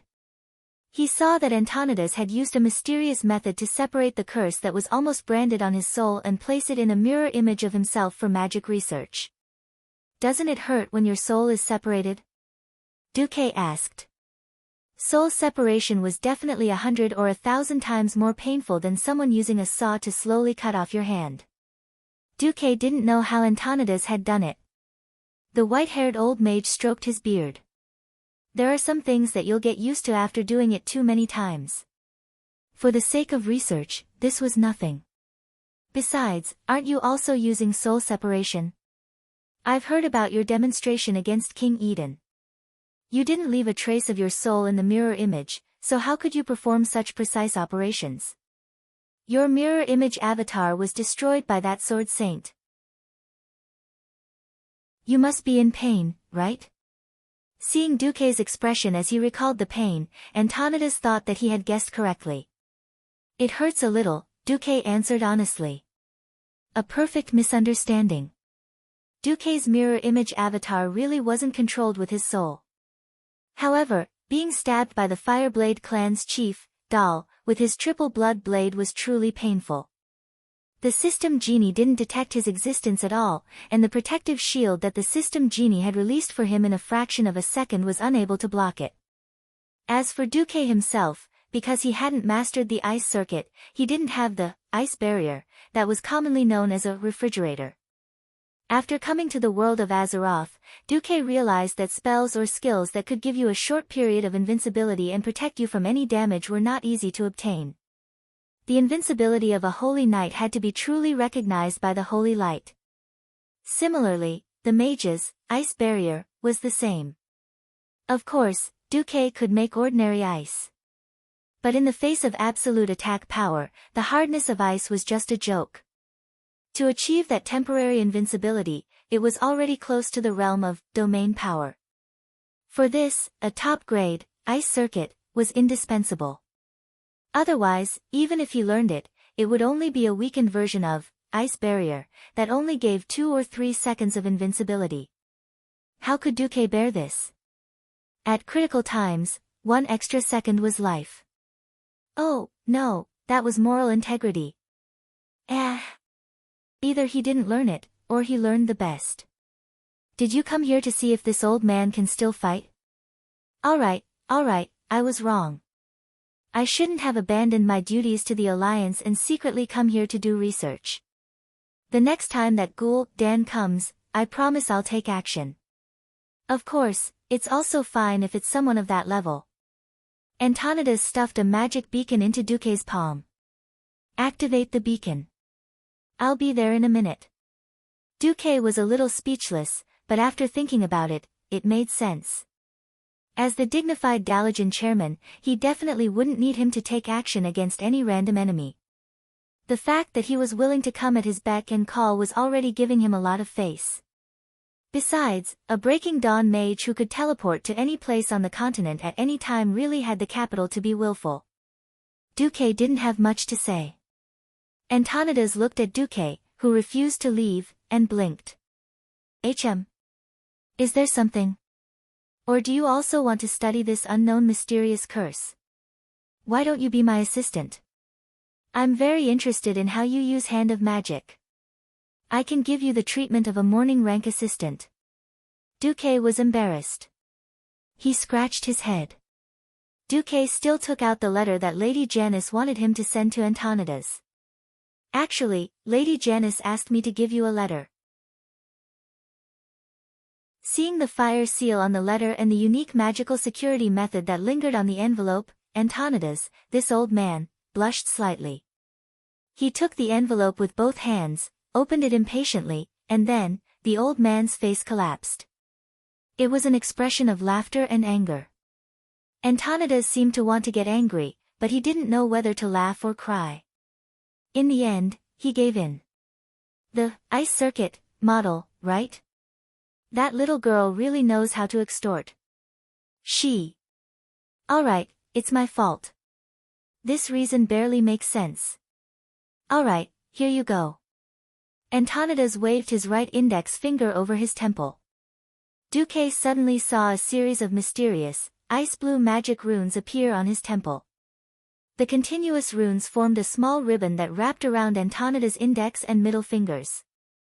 Antonidas then handed this rune ribbon to Duque. When Duque once again saw that familiar yet strange three-dimensional magic model enter his mind, Duque was so excited that he almost kissed Antonidas. System notification: congratulations, host. You have obtained the Breaking Dawn Magic Circuit Model, Ice Crown. This is a magic circuit model that Breaking Dawn Archmage Antonidas has continuously modified and optimized for 30 years.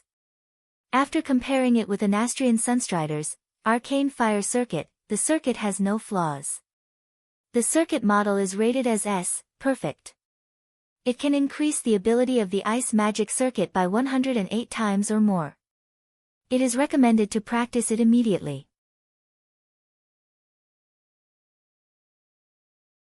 Chapter 278. 108 times. It sounded exaggerated, but in fact, it was because the ice circuit that Duque had created himself was too lousy. The magic model that he had casually found in Karazhan's library was definitely something that Duque had no choice but to do. Fortunately, rebuilding the magic circuit was not as troublesome as cultivating meridians like in the wuxia novels that Duque had read before he transmigrated. Although the magic circuit was an important source of magic power for mages to cast spells, the magic circuit could be modified or even transplanted. The ice circuit was a bit like installing an air conditioner in the body. To put it simply, as long as there was a channel to continuously transport the heat away from the body, the effect of cooling could be achieved. To make it more complicated, all sorts of things were needed, such as filtering the air that was sucked into the air conditioner, mixing it with the fresh air outside, cooling it down, and then transporting it back to the place where it was needed. The same was true for the top-notch ice circuit. Compared to the ordinary ice circuit, the Crown of Ice was undoubtedly much better. First of all, the number of elemental planes that could be connected at the same time could theoretically reach up to 128, and the number of suction points that could absorb ice elements from the atmosphere was 256. The ordinary version had 3 planes and 12 suction points. Secondly, it was stability and anti-interference. The ordinary version had only one connection method, and if it was broken, it was broken. The Crown of Ice had multiple threads that were connected at different frequencies at the same time. If a few were broken, others could be added. Then there was coordination. Antonida's advanced product had designed a magic circuit array that could mix the ice elements of various elemental planes with different output per unit of time, and finally turn them into a unified flow that would be injected into the next level of the circuit system. Finally, there was filtering. The crown of ice would automatically determine the purity of the ice elements in the circuit based on the physical condition of the owner. The more impure ice elements that were brushed down would gather over to the arcane fire circuit, and fuse with the elements brushed down from the arcane fire circuit to form a new spell, Chaotic Frostfire Missile. This kind of magic attack composed of impurities could not attack stronger spellcasters, but it would have unexpected effects against some creatures with extraordinary self-healing abilities. After reading the introduction of the Crown of Ice magic circuit, Duque was indescribably happy. However, it was necessary to be wary of others. This was the Dalajan's territory, so of course, Duque would not practice the Crown of Ice here. Looks like I'll have to find a time to go back to the Karazhan. Just as Duque was about to bid farewell to Antonidas, Duque's meddlesome system elf helped him scan the contents of the letter. On it was written, "Dear senior brother, it's time to return the favor you owe me. Give the Crown of Frost to Duque. I hope that he can help me take care of my precious daughter, Elusia. You can't refuse. Otherwise, I'll expose the fact that you peeped on me while I was bathing 20 years ago." It was signed, "Your most beloved junior sister, Janice." Duque was really blind. He seemed to have discovered some secret about how messy the circle of rich people was. But seeing that Janice still maintained her beauty at this age, it was obvious that Janice must have been a great beauty when she was young. But 20 years ago, Antonidas would have been close to 60 years old. Alright, this guy was really an old pervert. Duque pretended not to see such gossip. Anyway, Duque said goodbye to Antonidas with a straight face. When he came out, he was surprised to find that Kale, was still waiting for him. Your Highness, you. Duque had wanted to say, "You're so free," but he changed his words. "I'm really ashamed that you've waited for me for so long." The High Elf Prince was as dazzling as ever. His white teeth could be used in a toothpaste advertisement, and his golden hair could be used in a shampoo advertisement. Before Duque's transmigration, he would definitely be a national-level handsome. Alright, Duque was being modest, but in reality, Duque was jealous. Kale, smile was as amiable as ever. "I'm the one who should be ashamed. I've seen a lot of magic messages and magic images. I also think that the existence of the orcs is a nightmare for the entire world of Azeroth. Whether I'm a part of the continent or a part of Kirin Tor, I should participate in the war. Unfortunately, no one can escape from their origins. Since I can't go to the battlefield, I can only help you in this way.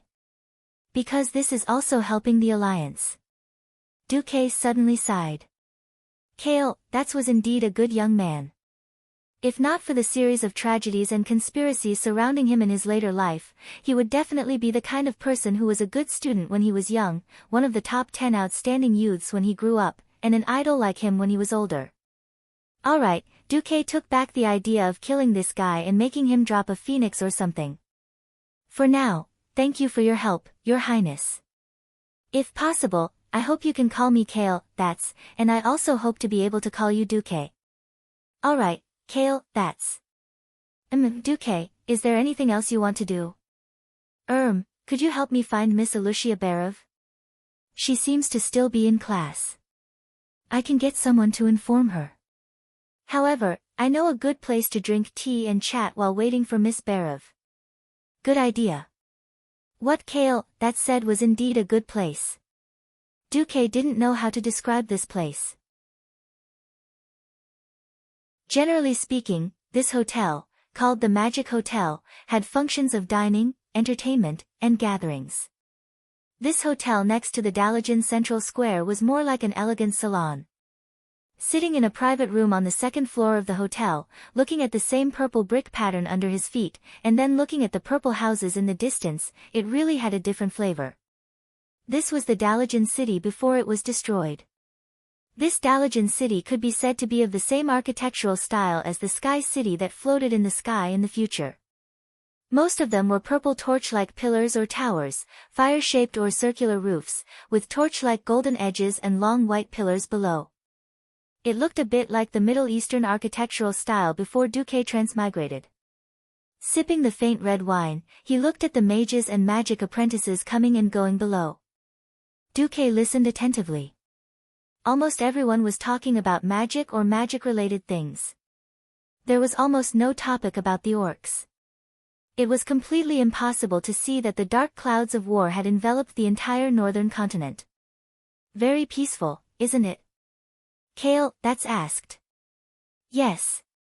I don't feel the aura of war. In fact, it still has an impact. Because of the advent of war, in July, the entire kingdom has changed 70% of the fields that were originally used to grow magic materials to grow food. At the same time, the parliament has announced that any high consumption or high-risk experiments are prohibited. All battle mages have cancelled their holidays and changed to be on standby 24 hours. Sigh, war is really too terrifying. If this kind of war continues for a few years, I really can't imagine what will happen to the Dalajan. Chapter 279. Hey, Duque, how long do you think this war is going to last? Kale, that's asked. Duke smiled faintly. Are you asking another friend in a casual conversation as a friend? Or are you asking the deputy commander of the alliance as an official? Kale, that smiled faintly. Friends. That's simple. It depends on how many more neutral forces the reckless beastmen will provoke. The more they provoke, the faster the beastmen will be destroyed. Oh. Don't be fooled by the fact that the alliance has united 8 kingdoms to fight against the horde. In fact, there are still many neutral forces that haven't participated in the war, Duque said. For example, the goblins in the southernmost Stranglethorn Vale, the Wildhammer dwarves in the hinterlands, or the northernmost Kuel Salis. At this point, Kale, that couldn't help but sigh. He then raised his head. What if we maintain the status quo? That depends on how long the Iron Stove Castle's bronze-bearded dwarves can last. If they are destroyed before the Alliance's counterattack, then it's very likely that this will become a long-lasting confrontation between the 2 continents of the Eastern Kingdom. It's not impossible for a war to break out for 100 years. Kale, that's expression turned ugly. What if all these forces join the war against the Horde? Duque raised a finger. Within a year, the Horde will definitely be defeated. This is the best news I've heard recently. A melodious voice came from the door of the private room. 2 beautiful women appeared at the door. The one who spoke was naturally Jaina, who had a good impression of Duque. Jaina, who had just received praise from Duque and the envy of countless female Dalajan mage apprentices, had no idea that this was Duque's bad idea. Jaina's impression of Duque was not low. Of course, it was much lower than that of a certain prince of Lordaeron. Jaina, who had changed into a blue magic robe, bowed to Duque like a lady. Lord Marcus, we meet again. Jaina was in a good mood. Her face was full of sunshine, as though the haze of war had been dispelled by her smile. The other was the person Duque was waiting for, the eldest daughter of the Berev family, Elucia Berev, who was only 15 years old. It was obvious that Elucia had inherited her mother's beauty. No, she was even more beautiful than Duchess Janice. Interestingly, Elucia's appearance was more in line with the Eastern aesthetic. Her skin was white and exquisite, sparkling and translucent like carved ivory jade. Her beautiful black hair was parted in the middle, obediently falling from her ears to her chest. On her forehead, there was a beautiful silver hair ornament, inlaid with a sparkling sapphire. She did not have any makeup applied on her delicate and pretty little face. Under her long and thin eyebrows, a pair of fan-like eyelashes were embedded with a pair of ice blue eyes that were as enchanting as the autumn waters. Her eyebrows were curved like willow leaves, and her nose was straight and beautiful. The wings of her nose seemed to be flaring slightly. Below her elegant nose was a small cherry mouth. Although she did not wear lipstick, she looked brighter and more attractive than those who did.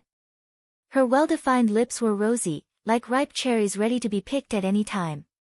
Even though she was wearing a loose mage robe, it was not difficult to see that she had the golden ratio of a figure. Her waist was slender but not too round. She was as perfect as a model. She was quite a beauty. In fact, in terms of appearance, Elucia was definitely not inferior to the beauties Duque had seen, such as Princess Kalia or Aurelia. She was even slightly better than Jaina, who had yet to fully develop her body. If there was anything that Elucia did not compare to them, it would be temperament. The impression that Princess Kalia gave Duque was that she was noble and kind. Aurelia was a mixture of the wildness of a ranger and the elegance of a high elf. Jaina was intelligent and extremely confident. As for Elucia, although the Berev family was also a high-ranking noble family, it could be seen that Elucia had also received an extremely good upbringing. However, Elucia looked more docile. As soon as she saw Duque, she almost hurriedly looked Duque up and down. Elucia gave up on looking at Duque. She lowered her eyelids and slightly lowered her head, which was also a very standard ladylike etiquette. "Greetings, Duke Marcus. I am Elucia Berev." Her timid voice made people want to bully her, or to protect her. Duque secretly sighed in his heart. With such a temperament, Elucia was destined to be a good marriage partner and a good wife for a man. However, Elucia would definitely not be a heroine like Aurelia. "Elucia, I believe your mother has already sent someone to inform you of the details?" Duque asked. "Yes. In fact, it was my mother who personally used a magic message to tell me." Duque pondered for a moment in his heart. That makes things easier. "Right now, I am essentially just a sky wizard. It doesn't seem right for me to teach a peak earth wizard like you. You can be my assistant for now. After I pass this winter and advance to a morning star wizard, we can confirm our relationship." "All right." Duque still did not know that his words had already set off a storm in Kale, that's and Jaina's hearts. How could a morning star wizard be promoted so easily? At the level of a morning star wizard, one could already be addressed as a master. Further up, at the level of radiant moon, they were existences as rare as phoenix feathers and Chelan horns. Usually, wizards of this level were big shots. For example, people like Kale, that's Krasis and Kel, Thuzad could easily become dukes or princes, regardless of their origins. There were only 2 breaking dawns in the entire world. When Duque said he wanted to advance, he did it as easily as if he was eating and drinking. If it were anyone else, they would definitely be treated as a braggart. However, he was Duque, a man who had tricked more than 200,000 orcs twice and burned half of the elven forest. When the Kirin Tor assembly had summoned Duque for a discussion, Kale, that's had a very deep impression of Duque. Duque did everything with complete confidence, as if nothing in the world could escape his predictions. It was as if a man like him rarely boasted, and there was no need for him to use such deceptive methods to lie about such matters. If Duque dared to say something like this, it would only mean that Duque was 100% confident. One had to know that Duque would only be 16 next year. A 16-year-old morning star wizard. If not for Duque's status as the Alliance's deputy commander and his glorious achievements, this alone would have made Duque the most dazzling star in the world of wizards. Chapter 280. Kale, that's also believed that he was talented, but his speed of leveling up was far slower than Duque's. The power he had today was built with the long lives of the High Elves. Kale, that's heart rippled, and Jaina, who still had the temperament of a little girl, jumped up and down excitedly, congratulating Duque. Elucia's expression was a little complicated. She did not know how to describe the relationship between her and Duque, which seemed to be close, but in fact did not have much to do with each other. She could only congratulate Duque lightly. In the Berev family, Elucia felt suffocated. The noble Berev family was a typical aristocratic family. Her father, Arikos, had extraordinary means and abilities, and had unparalleled influence in the entire Alterac kingdom. However, he was very cold when it came to kinship. He had almost no time to care for his children. Her mother was a mage, busy with all kinds of experiments, and similarly did not have much time to care for her children. Elusia's two younger brothers, Wilton and Alex, were like two sharks in their mother's womb. At a young age, they had already begun to fight incessantly, openly and secretly, for the position of the next Berev family leader. Escaping to the Dalajan was the best solution Elusia could think of. However, she knew that she could not escape from the Berev family. Unmarried women of the nobility had always been important political bargaining chips. Perhaps only when she was married off by the family, would she be able to relax a little from the family's strangle-like control. The only thing that was fortunate was that although her father did not care about her, he had never given her any shortage of funds for her expenses and magic experiments. Today, it seemed to be a little different. Elusia knew that her fate would be linked to the man in front of her for a long time, who looked like a big boy, named Duque. Kale, I'm not familiar with the Dalajan, but since you said that as long as you are a mage, you can attend classes in the Dalajan, publish papers, or do all kinds of things related to your identity as a mage to expand your influence. I happen to have time, so I'll give a few public classes. Kale, eyes lit up when he heard this. Oh. Really, that's great.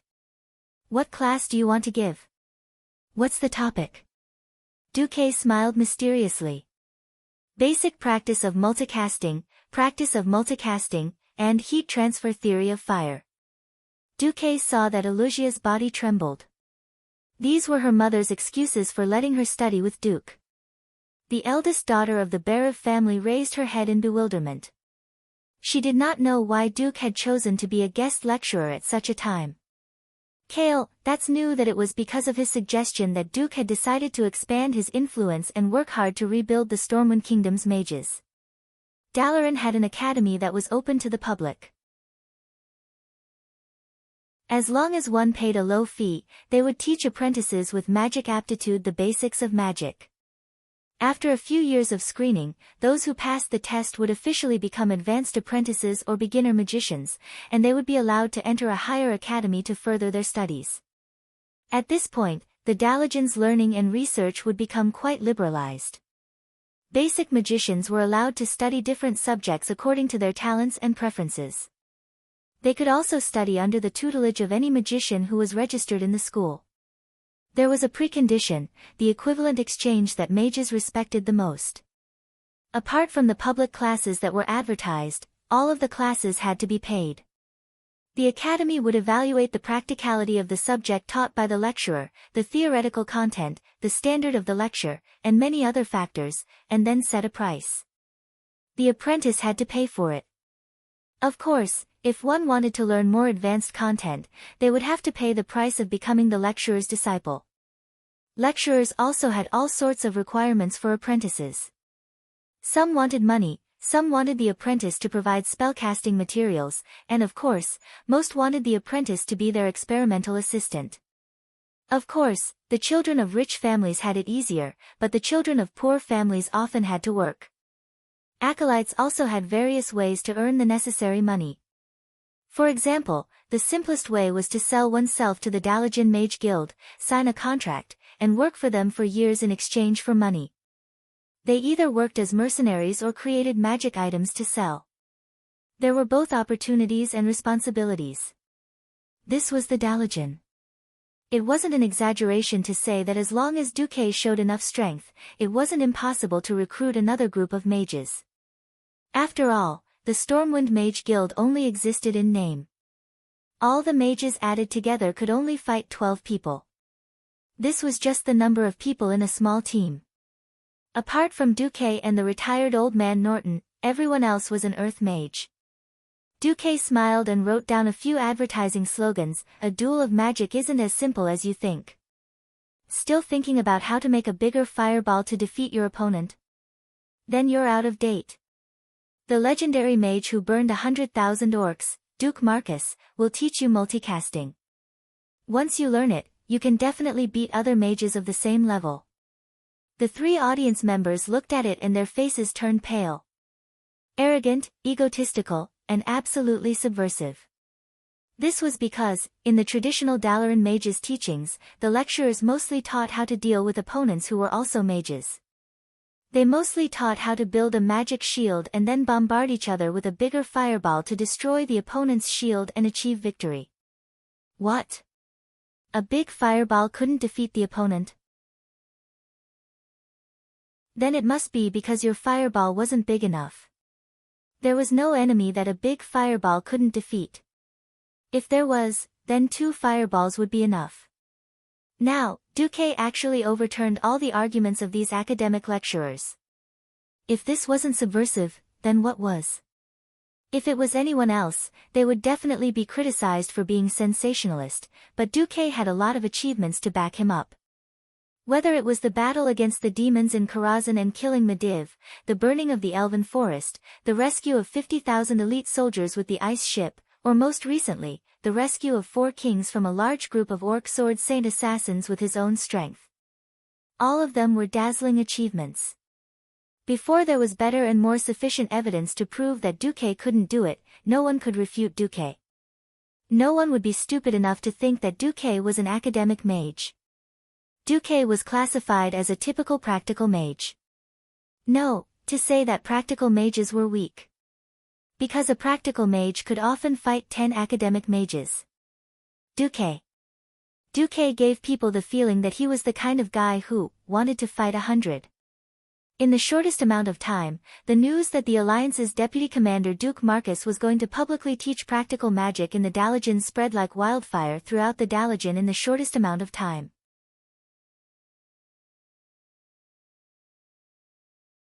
Chapter 281. Dalaran, which used to be bustling with activity, was now shrouded in an interesting and strange atmosphere. Hey! Did you hear? That Duke Marcus is going to have an open class in the Dalagen. Open class? Which Duke Marcus? Idiot!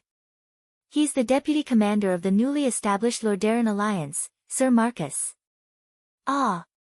He's a super wizard who fought against demons and killed a large number of elite beastmen. Is he really that powerful? It's a free open class anyway. It's a waste not to attend.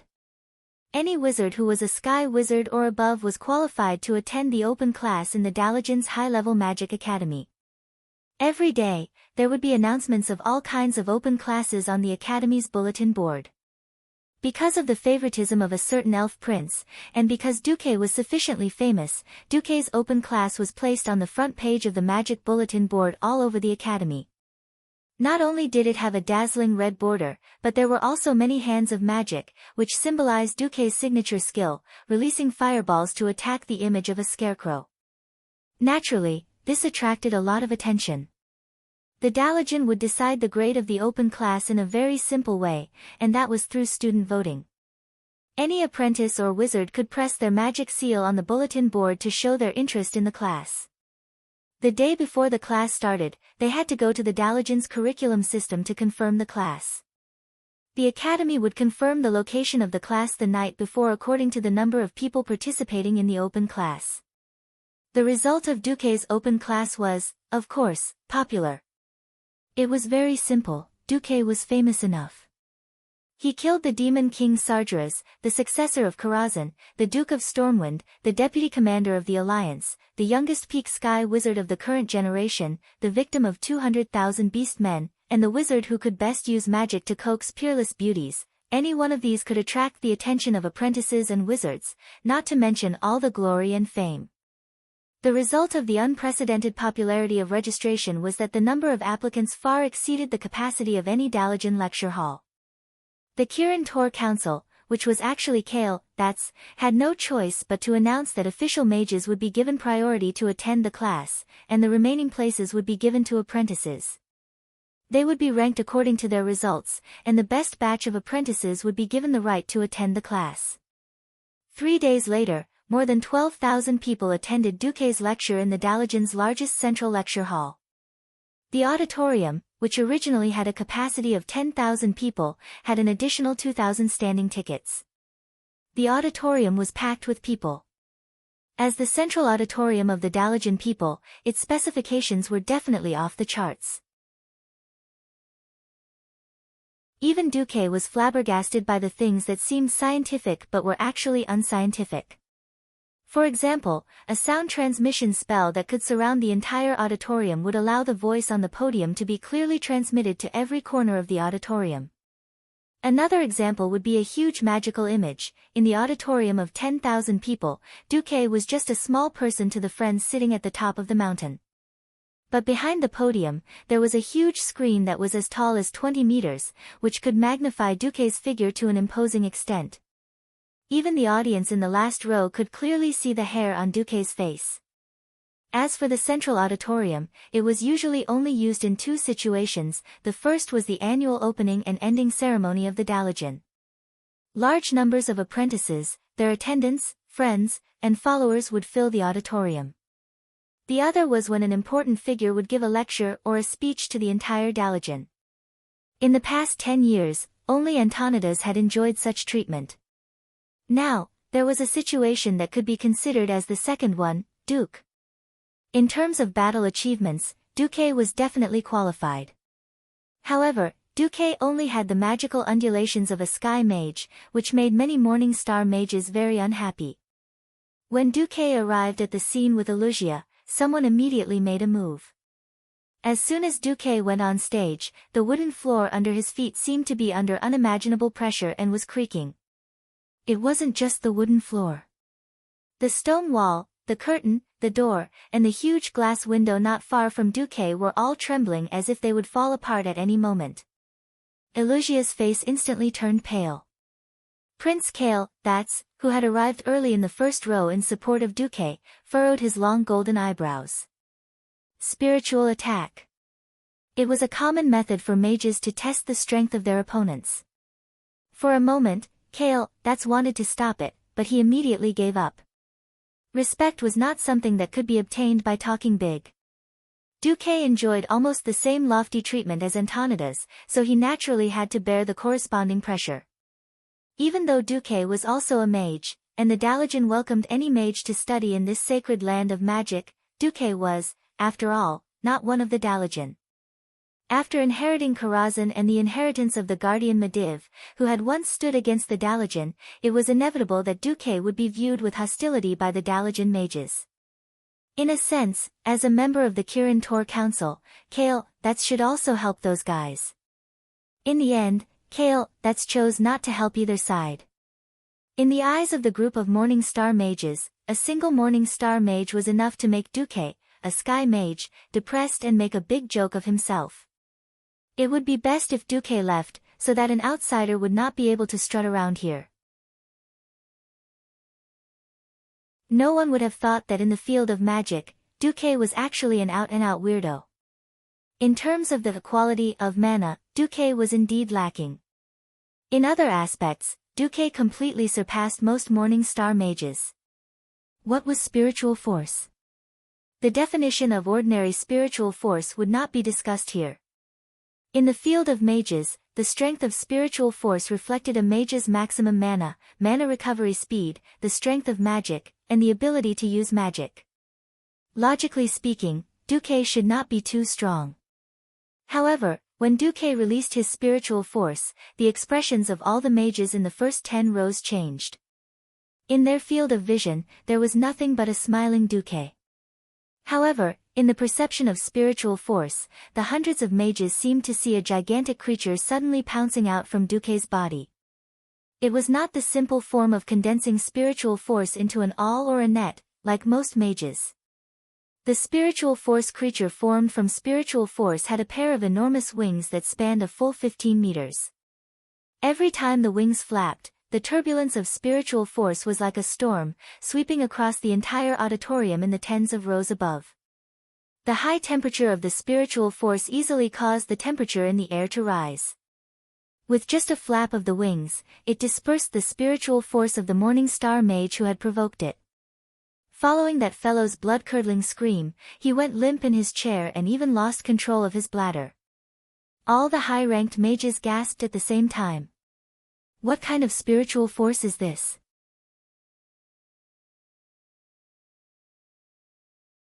Chapter 282. In that instant, all the high-ranked wizards knew one thing: Duque was very strong. Some of them wanted to stop for a moment, but a low voice said something that seemed to have magical power, causing all the mages who wanted to retreat to straighten their backs. This is the Dalajan. Yes. This was the Dalajan. The holy land of magic. After the high elves had passed on magic to humans, almost all wizards who came here would prostrate themselves in worship. This place represented the greatest freedom in the world of magic, the most vast knowledge, and the ultimate holiness. Duque represented Karazhan. If Duque did not have a strong backing, if he did not have the title of Duke of Stormwind and the deputy commander of the Alliance, and if Karazhan had not disappeared from the Eastern Kingdom, perhaps some evil and greedy wizards would have challenged Duque for the right of ownership of Karazhan. Most importantly, Duque had made a fool of that fellow. That Morning Star wizard did not have much spiritual force, but he was wearing the violet robes of the Dalajan Higher Magic Academy. This reason was enough. Moreover, did Duque not cover the heads of the wizards with his spiritual force? This could be considered a provocation. The second challenger appeared immediately. Unlike the fellow in the third row, this time it was a Morning Star wizard in the second row. According to estimates, this was already a level 3 Morning Star wizard. Without any hesitation, this fellow condensed his spiritual force into an incomparably sharp spike, piercing towards Duque's spiritual force beast with an unknown shape and huge wings like the wind. In the world of spiritual force, just as the sharp spike was about to pierce through Duque's spiritual force beast, a claw with only 3 fingers grew out of the beast's body and closed in on it. Ka-cha. There was no sound in the world of spiritual force. This action itself seemed to have brought about a ka-cha sound. None of their eardrums received any vibrations from the sound, but everyone heard it as if they were hallucinating. As if an important part of his body had been forcibly broken, the level 3 Morning Star covered his head and curled up like a shrimp. Duque was still moving forward, neither too fast nor too slow. On the huge stage, under the illumination of the soft magic lamp, he walked toward the podium at a constant pace. He did not seem to notice the spiritual force attacks from the 2 Morning Star wizards at all, and continued walking with a faint smile and unparalleled confidence. Duque was clearly saying, "I'll leave enough time for you to attack." What an arrogant advertisement. An attitude that was 100 times more arrogant than an advertisement. They were treating the Dalajan advanced magicians like they were nothing. Not every Morning Star wizard was young and full of vigor. Many Morning Star wizards were no longer young, and they had no intention of fighting because of their age and experience. However, things were different now. The third Morning Star made his move. This time, his spiritual force condensed into a ball and turned into a cannonball, shooting towards Duque's spiritual force beast. It was still the same claw. Like flicking a melon seed, the claw flicked lightly, and the cannonball was shot back at a speed faster than when it came. The fellow hurriedly activated his spiritual force shield, but it was useless. The speed was just too fast. Even if it was his own spiritual energy that came over, suddenly receiving a surge of chaotic spiritual energy was not something he could withstand. He clutched his chest in pain and pointed at Duque, unable to say a single word. The fourth Morning Star was sitting at the side of the first row. This Morning Star wizard was obviously one of the best among the Morning Stars. Whether he was a level 7 or 8, Duque did not know. All he knew was that this fellow's spiritual force had turned into a 3-meter-tall giant with a blurry figure. It wielded a giant axe and chopped down at Duque's beast. This fellow was too much. If the attacks from the other 3 were mainly probing attacks, this fellow was definitely going all out. Even though they did not dare to underestimate Duque, a spiritual force attack of this level could destroy the opponent's magic circuits and turn him into a cripple. Duque furrowed his brows, his expression turning cold for the first time. This time, the beast's counterattack was a long tail. A tail that was at least 10 meters long and as thick as a bison's body swept towards them. The mages could even sense the clear scales on the tail. Crack. The handle of the giant axe, the giant's head, and even half of the giant's body were all crushed by this incomparably heavy tail with an even higher concentration of spiritual force. Ugh! This fellow vomited blood on the spot. Bright red blood flowed out from the gaps between the fingers of his left hand that he had covered his mouth. At the same time, the tiles under his feet and the chair he had made were all turned to dust. He fell to the ground pathetically, unable to sit up no matter what. In the first row, no less than 5 morning stars looked at each other and nodded in unison, almost indiscernible. It was not an excessive spiritual force attack, and the level of the attack was reduced to that of a probing attack. However, this was a probing attack that was close to going all out. Be it a sword, a spear, an arrow, a stinger, or a hammer, 5 different spiritual force weapons attacked Duque in unison, arriving in front of Duque's spiritual force beast almost at the same time. Anyone could see that Duque's spiritual force beast had been specially made into the form of a dragon. Most of the wizards snorted. It took a lot of effort to make the spiritual energy look like this. Everyone agreed that it would weaken the offensive power of the spiritual energy. Since the brain would put extra effort into forming the form, most mages would choose to use the more simple and practical form of the spiritual energy. This did not include Duque. With the help of the system elf, Duque would not only make a dragon, he could even make a Ultraman and play with the death ray.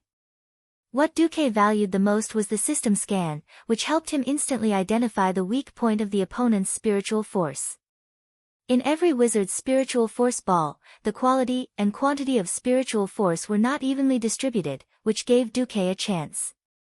Duque was not superior to his opponent in terms of quality and quantity, but Duque only needed to find the weak point of his opponent's spiritual force, or even the weak point, and that would be enough. In the vision of spiritual force, the wizards could sense that Duque's dragon had finally revealed its true form. However, when the 5 large spiritual force weapons attacked, the dragon's claws suddenly lengthened, and 2 kitchen knives appeared in its claws. At this moment, Elucia, who was trembling behind Duque, heard Duque's soft voice. 56 consecutive meteor blast slash. The spiritual force blades danced at high speed, stirring up a storm that instantly engulfed the space between Duque and the 5 morning star wizards. In the blink of an eye, the 5 wizards collapsed into their seats.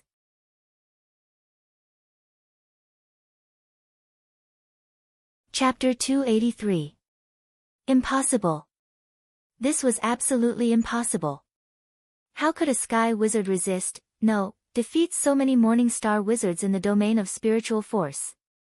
Looking at the wizards who looked like frostbitten eggplants, no one could say a word.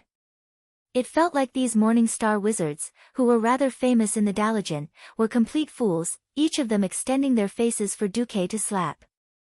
It wasn't just an ordinary slap, but one that grabbed their collars and slapped them back and forth until their faces were swollen.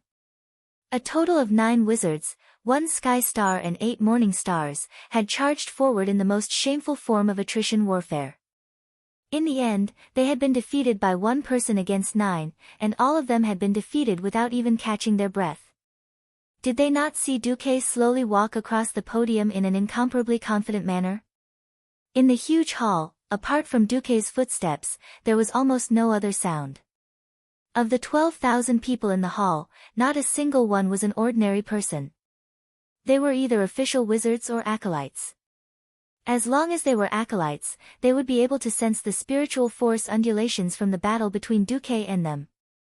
Everyone was very clear about the probing effect of releasing their spiritual power.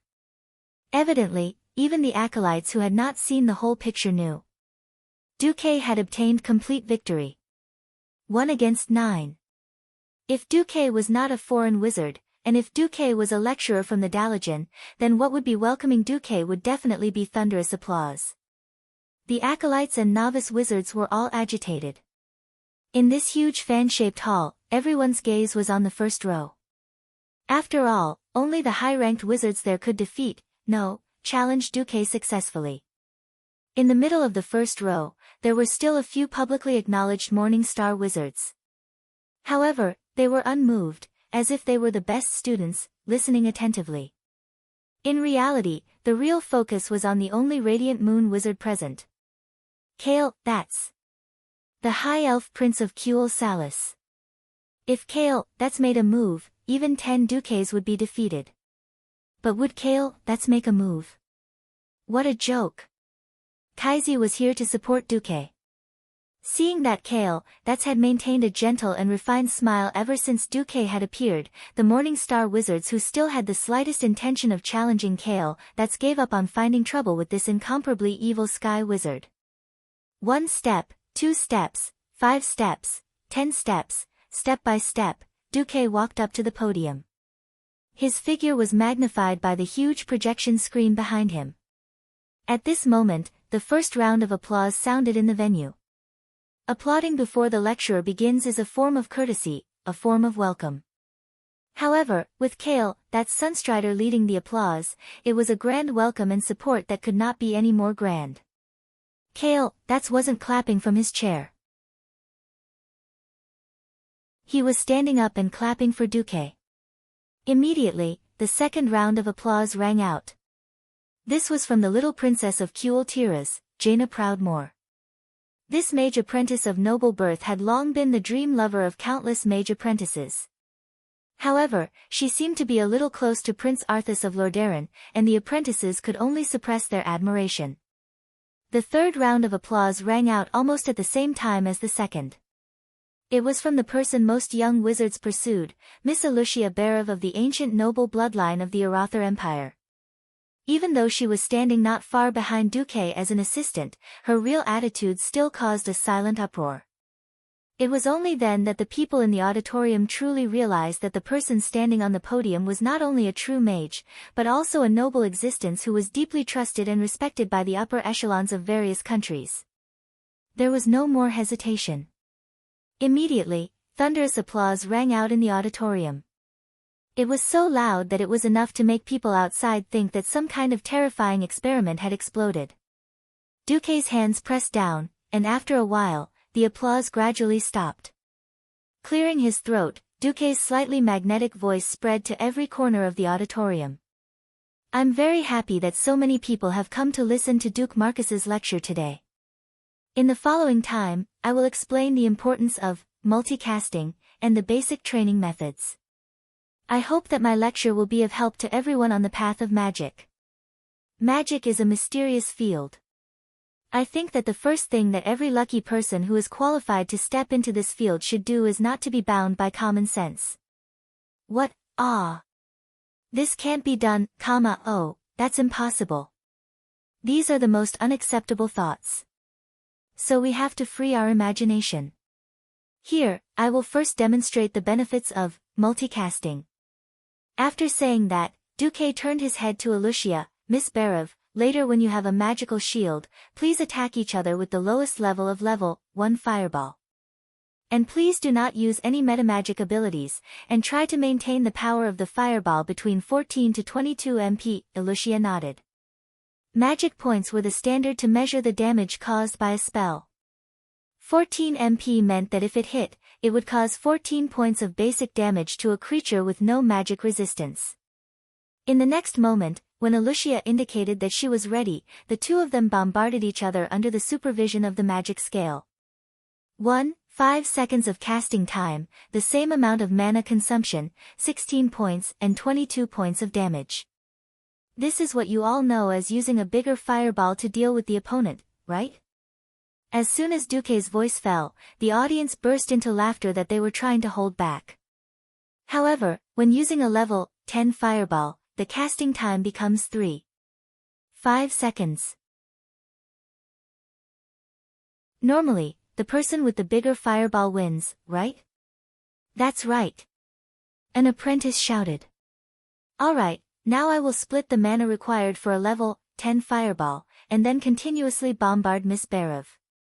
Everyone, see the results. Alucia was still chanting, attacking Duque with a level 10 fireball every 5 seconds. Duque, on the other hand, used 2 magician's hands, a total of 3 level 5 fireballs, with a speed of 5 seconds between each fireball, bombarding Alucia in succession. Everyone was immediately surprised to see that Alucia, whose magical shield was continuously bombarded, was quickly showing signs of defeat under the situation of the total amount of mana consumption. Although the continuous attacks were not considered powerful, it was obvious that the magic attacks impacted her shield, which affected her concentration, causing the chanting time to be extended. At the beginning, Alucia could barely maintain the completion time of 2 or 3 fireballs within 4 seconds, but towards the end, the fireball, which was as common as eating and drinking to most official mages, actually took a full 6 seconds to shoot out one fireball. Everyone could see that both damage and accuracy were greatly reduced.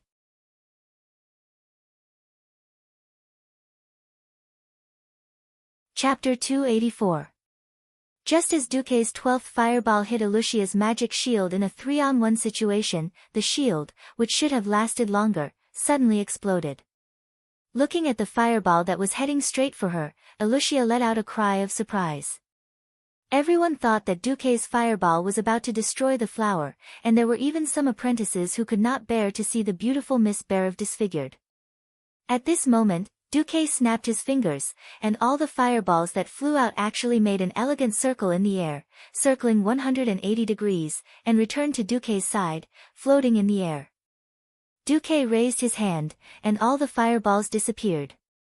Duque's voice sounded again. I did not use other metamagic abilities to bully Miss Berev just now. This technique is actually similar to when people are facing the siege of 3 mages or magic apprentices who are of a lower level than themselves, and are often flustered by the enemy's continuous attacks. It's just that after mastering multicasting, you become the one fighting with the many. In order to leave a deeper impression, please take a look at the following footage. What Duque was showing on the magic screen was the footage of him using 108 hands of magic to rain down arcane missiles on the orc army at the Red Ridge Mountain, using the simplest arcane missiles to form an exaggerated barrage. The lowest level of magic caused the most gorgeous massacre. This kind of epic-making real war documentary gave the strongest psychological impact. Just 2 minutes of footage, more than 11,000 apprentices were mesmerized. Not every apprentice with magic aptitude had the opportunity to become an official mage.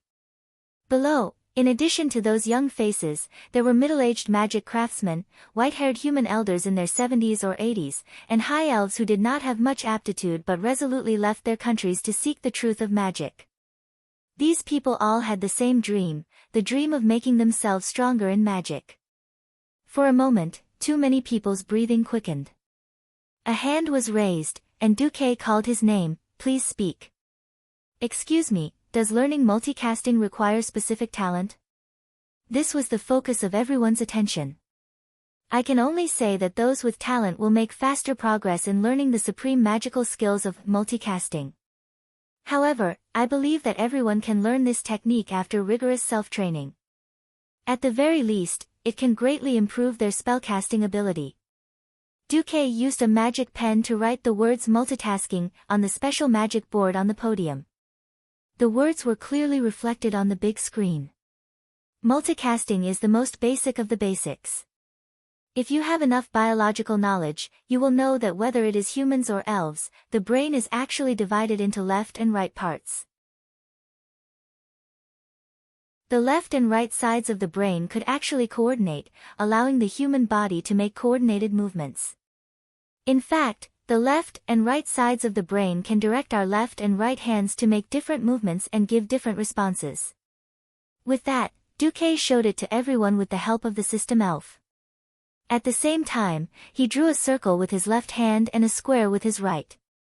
Looking at an extremely standard circle and a square at the same time, everyone thought it was easy at first, but later they were shocked to find that it was not as easy as they thought. Either the left and right hands drew both circles at the same time, or they drew both squares at the same time. The best was to draw 2 awkward patterns that were neither round nor square at the same time. There was never a lack of geniuses in this world, and soon someone succeeded. For example, Jaina, she easily drew a circle and a square at the same time in the air with the arcane energy flowing out of her fingers. Apart from her, more than 10 people succeeded one after another. Not only were there official mages, but there were also magic apprentices. At this moment, Duque stopped. I'm glad that many students succeeded. Because time is limited, please practice in this direction on your own. I can give you a simple standard. The second stage is this. Shamelessly, Duque gave his right hand to himself and his left to the system elf. Then, both hands started at the same time. The left hand drew a more complicated polygonal pattern, while the right hand drew an arc of different radius. The third stage. At this time, his left hand drew a Dalijan-style architectural pattern, while his right hand sketched directly at Elugia. Elugia's face turned red. In the end, when you can do what I did, it will be perfect. Duque used both his left and right hands to silently write the incantation. It was the incantation for the simplest, Fireball, and Frost Arrow. These two completely different sentences made the audience gasp in amazement. Not only the apprentices, but even the official mages had to admire Duque's nature-defying abilities. Prince Kale, Bats, who also mastered multicasting, also revealed a thoughtful expression. To be honest, Kale, Bats could also blast out a few fire spells at the same time, but it would undoubtedly weaken the power of his magic, and it would be difficult to coordinate. Duque's training method undoubtedly gave Kale, Bats a lot of inspiration. It was no exaggeration to say that Kale, Bats' ability to practice this was due to his talent. Now, what Duque proposed was a more systematic training method with clear goals. Another apprentice raised his hand. Lecturer Marcus, may I ask how to satisfy the need to recite the incantation? I only have one voice. The more naive question was also the key to multicasting. Those arrogant big shots split into several voices in their own spiritual sea and fulfilled this request. Duque had a more convenient method. Of course, the essence of spellcasting is to use the incantation to mobilize the magic power in the body and connect it to the elemental world or the outside world. Brilliant mages can do all this in their own spiritual world. But I have a simpler method, and that is to use echoes. Duque snapped his fingers, and several walls made of arcane energy appeared in the void beside him. Duque said something casually, and the echoes echoed throughout the venue. Echoes. He actually thought of creating echoes to complete the necessary steps of multicasting. Obviously, this was another epoch-making genius idea. For a moment, the audience was in awe, and once again there was a thunderous applause. This time, the applause lasted for nearly a minute. Duque's hands pressed down, and it took a long time for the applause to gradually stop. Someone asked again. So, how to create echoes when casting? Duque smiled evilly. Sorry, student, this is already a fee. I haven't thought about how to charge you, but it will be announced in 2 or 3 days. Suddenly, there was another burst of laughter. Next, Duque said a lot more. For example, he used the theory of thermodynamics to explain the flow of fire elements. Unknowingly, 2 hours passed.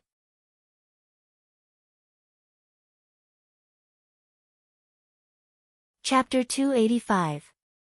Duque, with the knowledge of a transmigrator and an engineering and equipment major, systematically explained to more than 10,000 people what fire was, the nature of fire, and the characteristics of fire.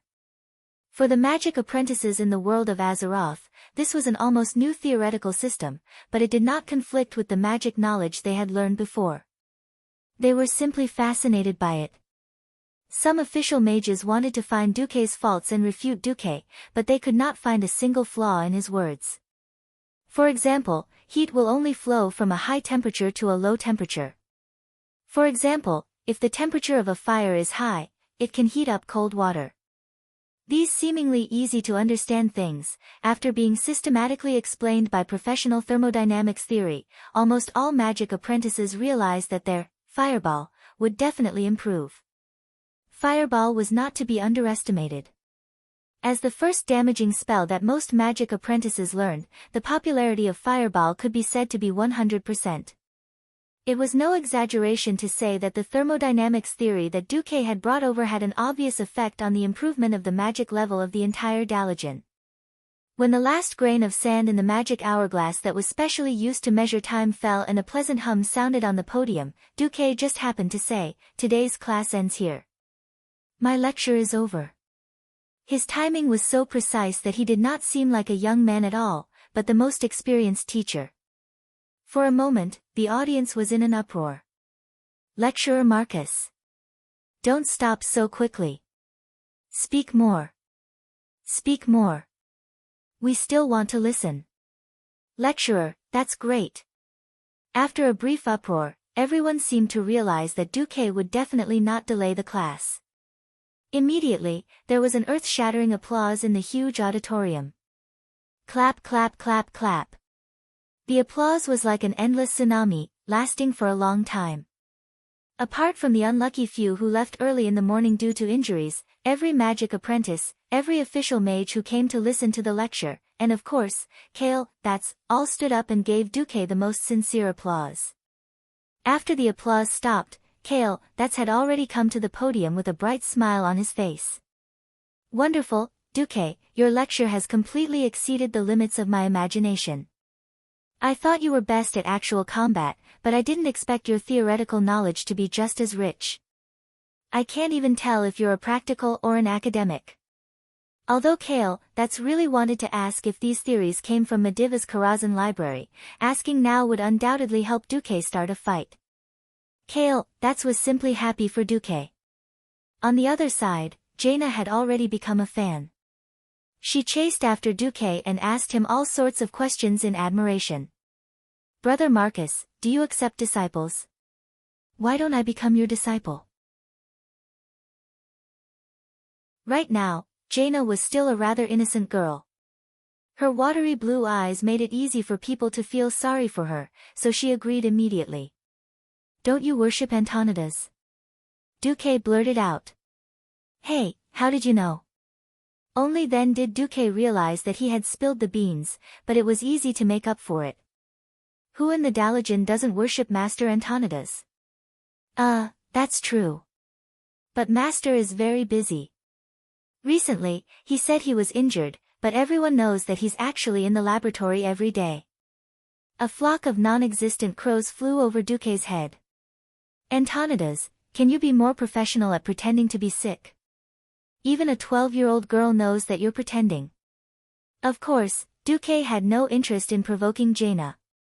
Leaving aside her vacillating personality between war and peace, Duque had no confidence in teaching Jaina.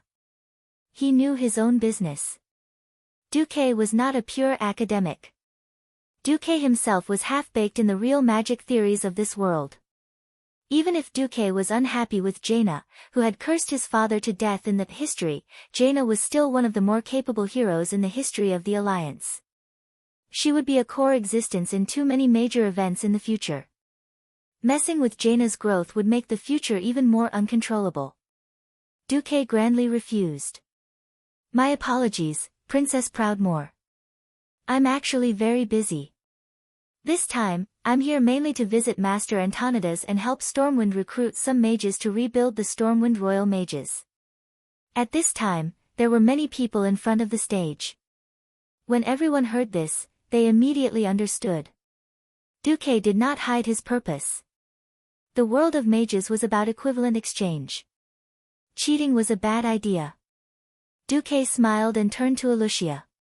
My assistant, I'll leave the answer to my questions about accepting disciples to you. Become my disciple or assistant, and you will receive my guidance and the right to read the bottom 3 levels of the Karazhan Grand Library for free. The price is to join the Stormwind Royal Mages as my disciple, and fight for the Alliance and Stormwind for 3 years. Just like joining the Dalajan Mages could get all kinds of benefits, Duque's recruitment was also very open. It was both a risk and an opportunity. When she heard that she had the obligation to fight, Jaina knew that she had no chance. Her father would not allow the underage Jaina to get involved in the war. In fact, Dylin had already informed her that if the Dalajan was in danger, there would be a specialized group of mages that would teleport her back to Kul Tiras in the shortest time possible. Sigh. Jaina sighed. Looks like I can only wait until this war is over before I have the chance to visit Marcus. Duque smiled and did not say anything. After the lecture, Duque was immediately captured by Antonidas. When he came to Antonida's laboratory again, the white-haired old man did not treat Duque so well. "Oh, Duque, this is not very kind of you. You will weaken the Dalajan's war potential." Duque shrugged his shoulders. Of course, he knew that even though the Dalajan had always pursued a liberal policy, where the nobles of other countries could hire any apprentice or official mages who had not signed a slave contract, that was during times of peace. Now was the time between the war between the Alliance and the Horde. Of course, the Dalajan had its own considerations. Duque's blatant recruitment would not cause any problems on the surface, but he was afraid that the Kirin Tor parliament would make things difficult for the Alliance. Duque bowed deeply. "For the future and war potential of the Dalajan, I am willing to make 1,000 copies of Karazhan's magic books and give them to the Great Dalajan Library." Antonida's long white eyebrows twitched. 5,000 copies, 100 mages, 300 apprentices. 2,000 copies, 500 mages, 1,000 apprentices. Why don't you just rob them? The Kirin Tor Parliament's president was furious. Wrong, it's easy to rob them. Duque obviously knew the importance of those magic books. He was not worried that Antonidas would not take the bait. Knowledge was power. No. That's too many. At most, 200 mages and 500 apprentices. Thus, the two of them, who could shake the Alliance with just a stomp of their feet, began to bicker like antis in the market in this laboratory where there were no outsiders. The final price was 3,000 copies of magic books in exchange for 200 official mages and 500 apprentices.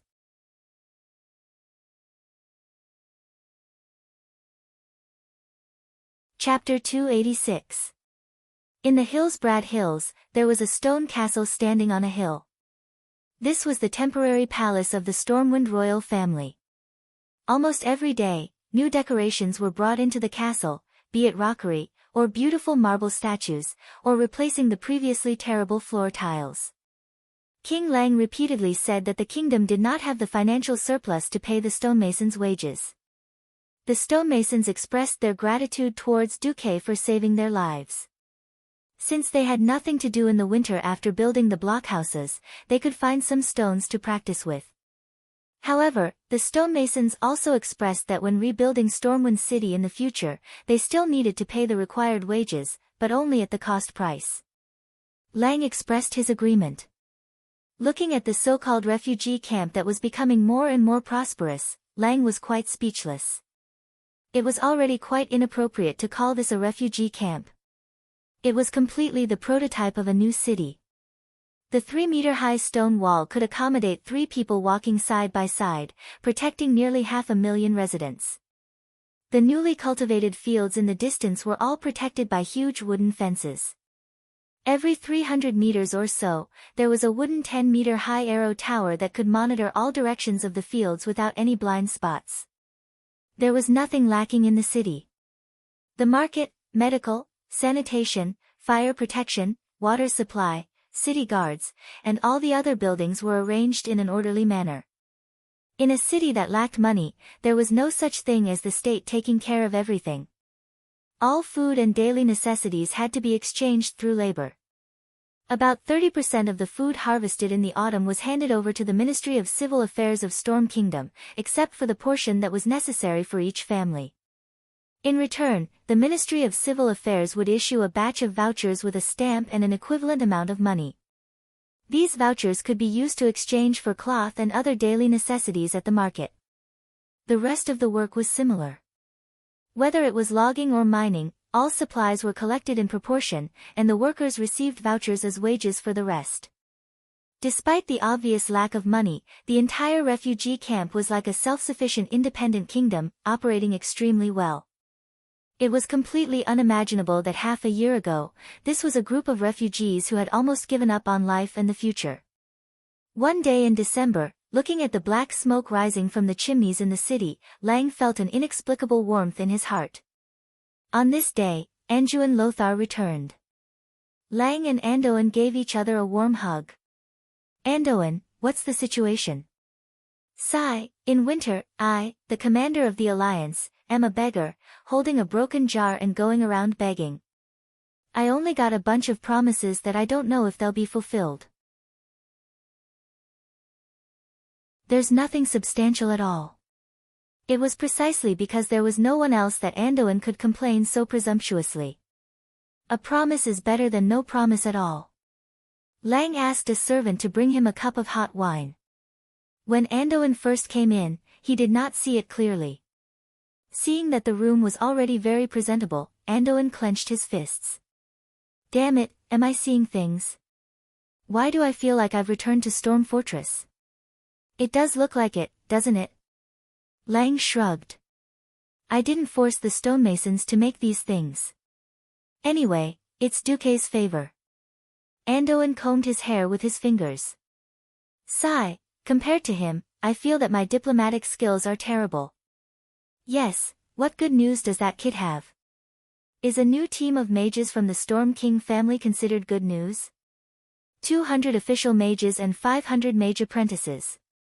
Although they've only signed a 3-year contract. Lothar's eyeballs were about to pop out of their sockets. Is old man Antonidas willing to let them go? Duque said that he used a copy of Karazhan's magic book to exchange for them. I don't know anything about magic. Anyway, what he said was true. Since Stormwind had put in so much effort to help collect it, it's definitely worth it to exchange a dungeon for these people.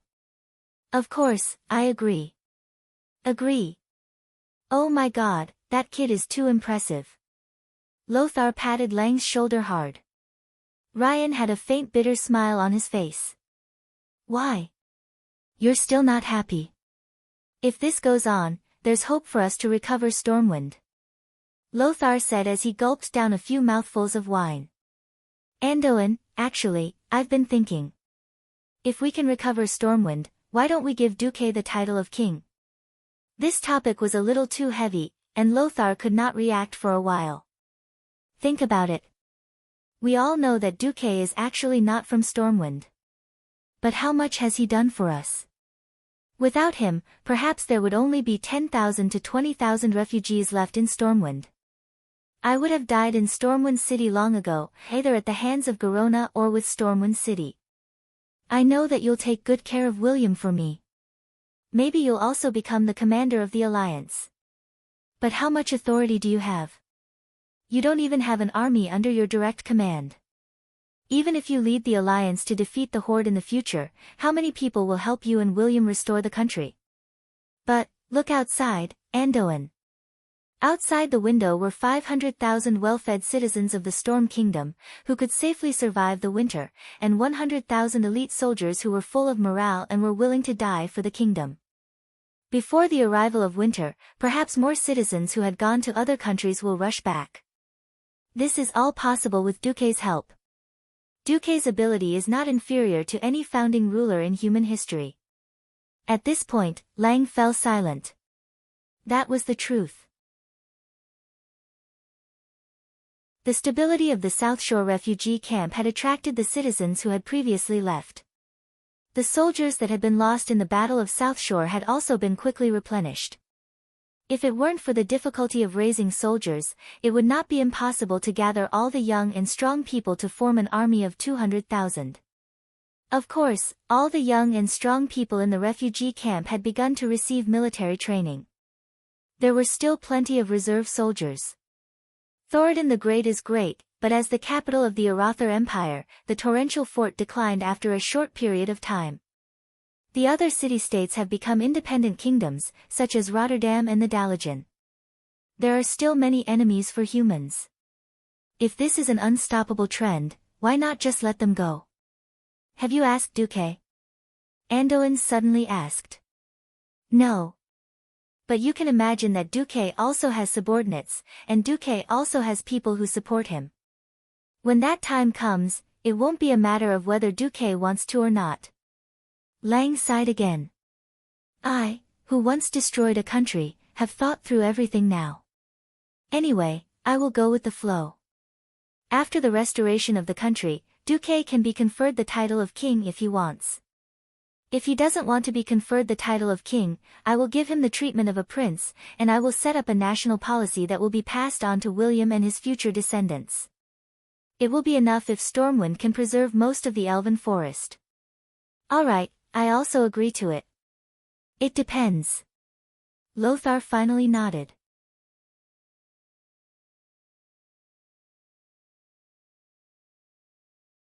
Chapter 287.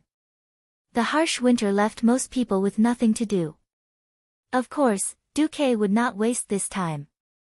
In the Hillsbrad Hills, in a huge wooden hall, there were many veterans who had experienced the war with the orcs. They might not be able to fight on the battlefield due to various injuries, but they used their own words and deeds to teach the new soldiers how to face the orcs.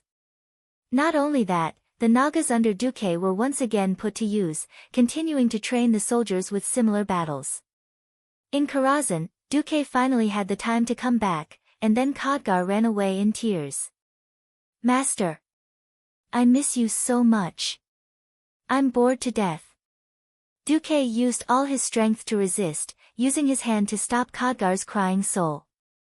Damn it, oh, no, you're a ghost. You're not the only one here. Where's Michael? The Einherjars are all here.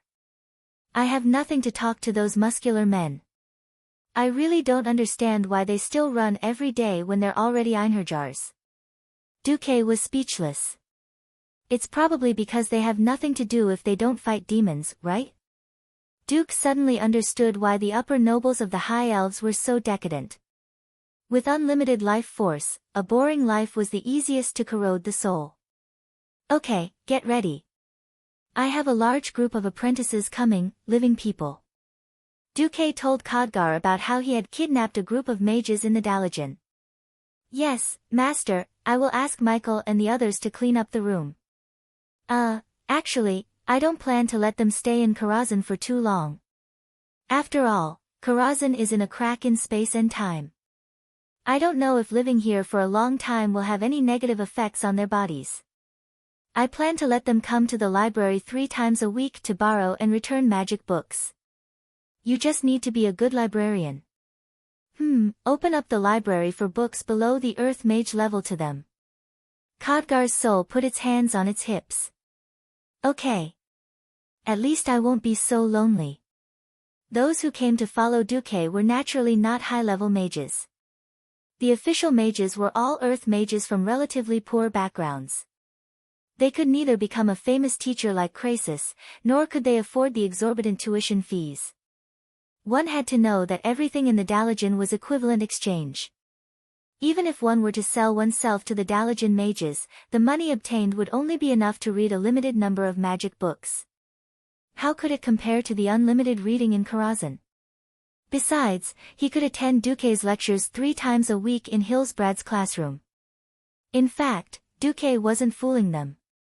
Duque's simplified fire elemental magic formulas that the system elves had deduced could allow their strength to improve greatly. The simplest example was that after training, every official mage would be pleasantly surprised to find that they had begun to master the 2 metamagic abilities, Enhanced Fireball, and Flame Throw. The former could shorten the chanting time of their fireball spell, while the latter could increase the range of their fireball spell. For ordinary mages with mediocre aptitudes, this alone was enough for them to work for 3 years. After the hearts of the mages were settled, Duque finally began to build his ice circuit. Crown of Ice, the core magic circuit of Archmage Antonidas. In this era, apart from Medivh, who had just died, who was a true demigod mage who specialized in all 3 elements, the other 2 mages had typical preferences. The Sun King, Anastrian Sunstrider, was fire. Antonidas was ice. However, whether or not the magic circuits of these 2 supreme magicians could be fused was a very serious problem. Because the circuits of both were quite domineering. The arcane fire circuit was not an ordinary circuit. In fact, after using it for a long time, Duque suddenly realized that the arcane fire circuit should be called the arcane flame circuit. What was arcane? Arcane was the phoenix that had been hidden by Kale bats. The real name of the arcane fire circuit passed down in the Sunstrider family should be Phoenix Flames. Why did the Sun King know that Aurelia had lost the cultivation method of the Phoenix Flames magic circuit, but only punish Aurelia for 3 months? Why did Antonidas give away the model of the top-tier, Crown of Ice, magic circuit just like that? Was Janus Barev really that important? Duque had carefully considered this question before. Recently, the system genie had given Duque an answer. There were no problems with these 2 sets of magic circuit models, nor were there any flaws. As a foundation, these were the best ice and fire circuits. The crux of the matter was that when advancing to a higher level, a specific item was needed. A core item that could allow fire or ice elements to be further sublimated. Simply put, it was a flame origin comparable to Kale, that's Phoenix Arcane, or an ice origin of the same level. Otherwise, advancing to Morning Star was the limit of this circuit. Perhaps Duque could beat some Radiant Moon mages with the help of the system, but he would never be able to attack a true Breaking Dawn. Duque suddenly smiled bitterly. The old guys are really smart. Antonidas did not give Duque an arcane magic circuit, but it did not matter. The original, Phoenix Flames, also had an arcane circuit model. As a fire magic with explosive damage output, it required more arcane magic support, so the arcane model of Phoenix Flames was still very strong. The system estimated that unless he wanted to advance to a Radiant Moon Mage, this arcane model was definitely enough for Morningstar. If a Phoenix's fire elemental source was installed in the Phoenix Flames circuit, then the fire circuit would squeeze Duque's arcane circuit like a juicer. When that time came, a new source of arcane magic would also be necessary. Alright, let's take it one step at a time. In the highest level of Karazhan, Duque set up a series of protective spell formations. These were things he had learned from the books in Karazhan. It was not enough to defend against true experts, but morning stars were not a problem. With Karazhan's own defenses, it was still very safe. System notification detected that the host has a large amount of professional knowledge related to refrigeration. Relevant knowledge is being imported. Thermodynamic fundamentals, hydrodynamic pumps and fans, refrigeration principles and equipment, air conditioning principles and equipment, refrigeration process design, refrigeration and air conditioning automation, refrigeration and air conditioning engineering. Knowledge import complete. Optimizing the magic circuit model of Crown of Ice. Optimization complete. Beginning modification of the host's original magic model. The next moment, Duque felt as if he had fallen from a warm world into an icy hell.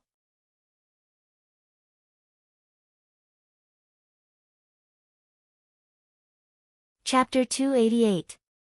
The three-element pharaoh was a freak. However, in Duque's memories, only Mediv and Khadgar were three-element pharaoh. The rest were mostly fire or ice.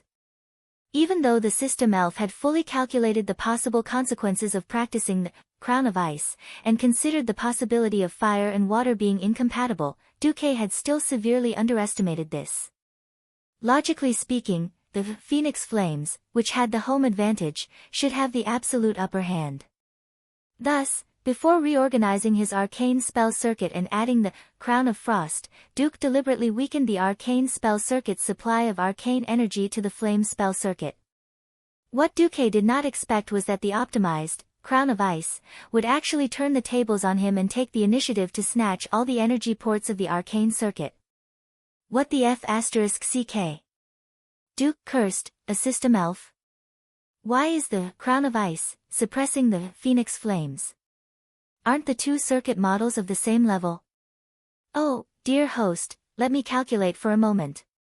Beep, calculation completed. It seems to be because the Phoenix Flames is the basic version for beginners, while the Crown of Ice is the advanced version for advancing wizards. The latter is more complete.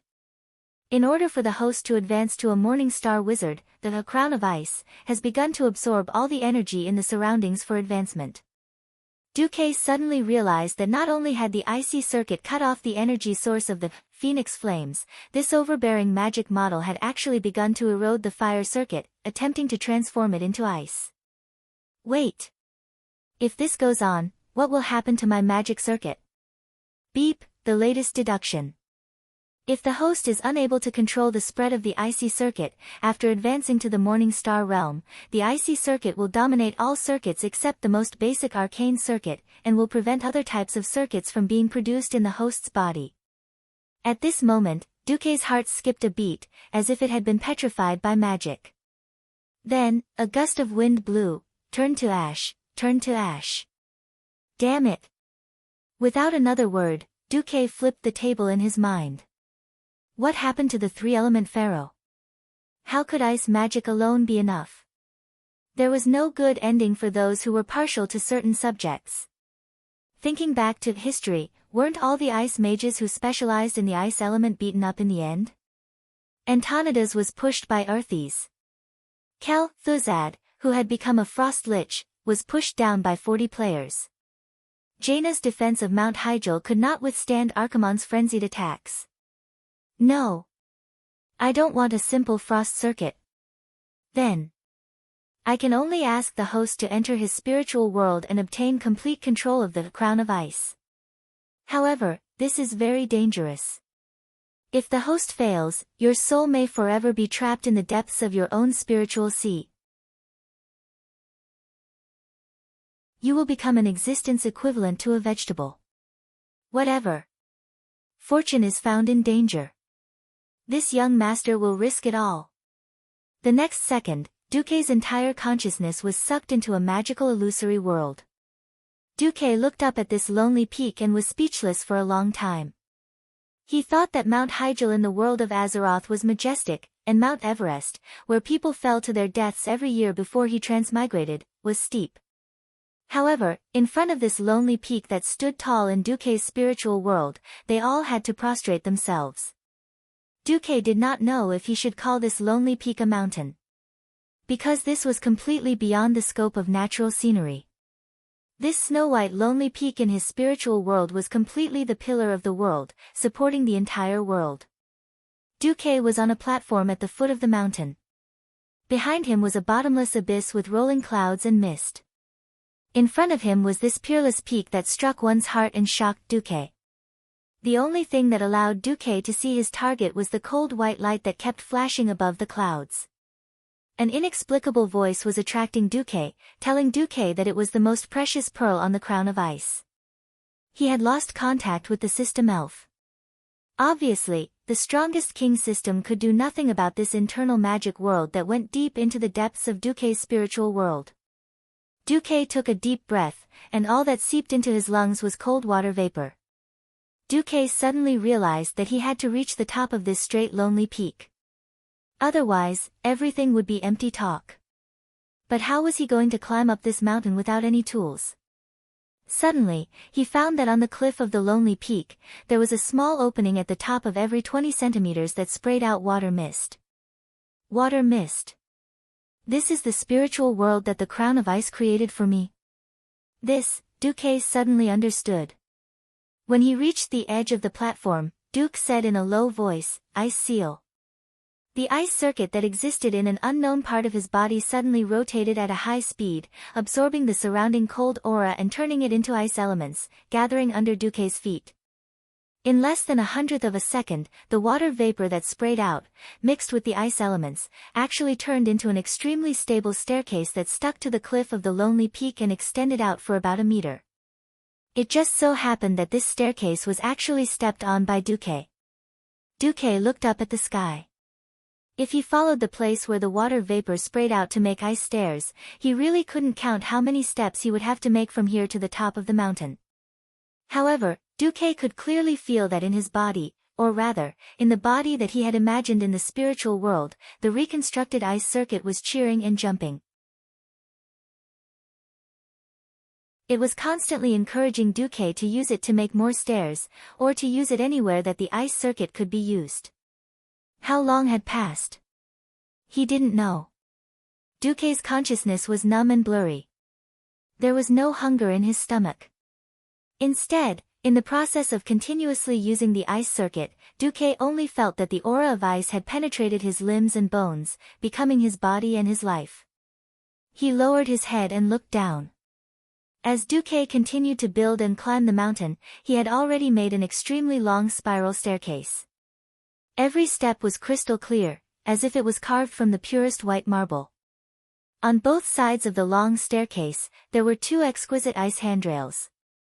Between each long staircase, there was an icicle that was as thick as a thigh connecting the north, south, east, and west directions.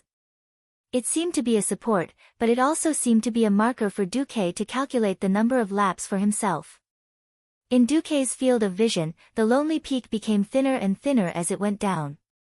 Finally, it turned into a straight black line that pierced deep into this world filled with water vapor. What was the end of this place? Duque suddenly realized that if this continued, he would be completely lost in this world. His consciousness, which had become muddled because of the ice, suddenly began to operate again. No. I'm here to conquer the crown of ice. No matter how beautiful the crown is, it's just a decoration on my head. The crown is only noble because of the identity of the king. It's not that I have to beg for the recognition of the crown. I, Duque, am you, the master of the crown of ice. I order you to either destroy me or come out and fight me.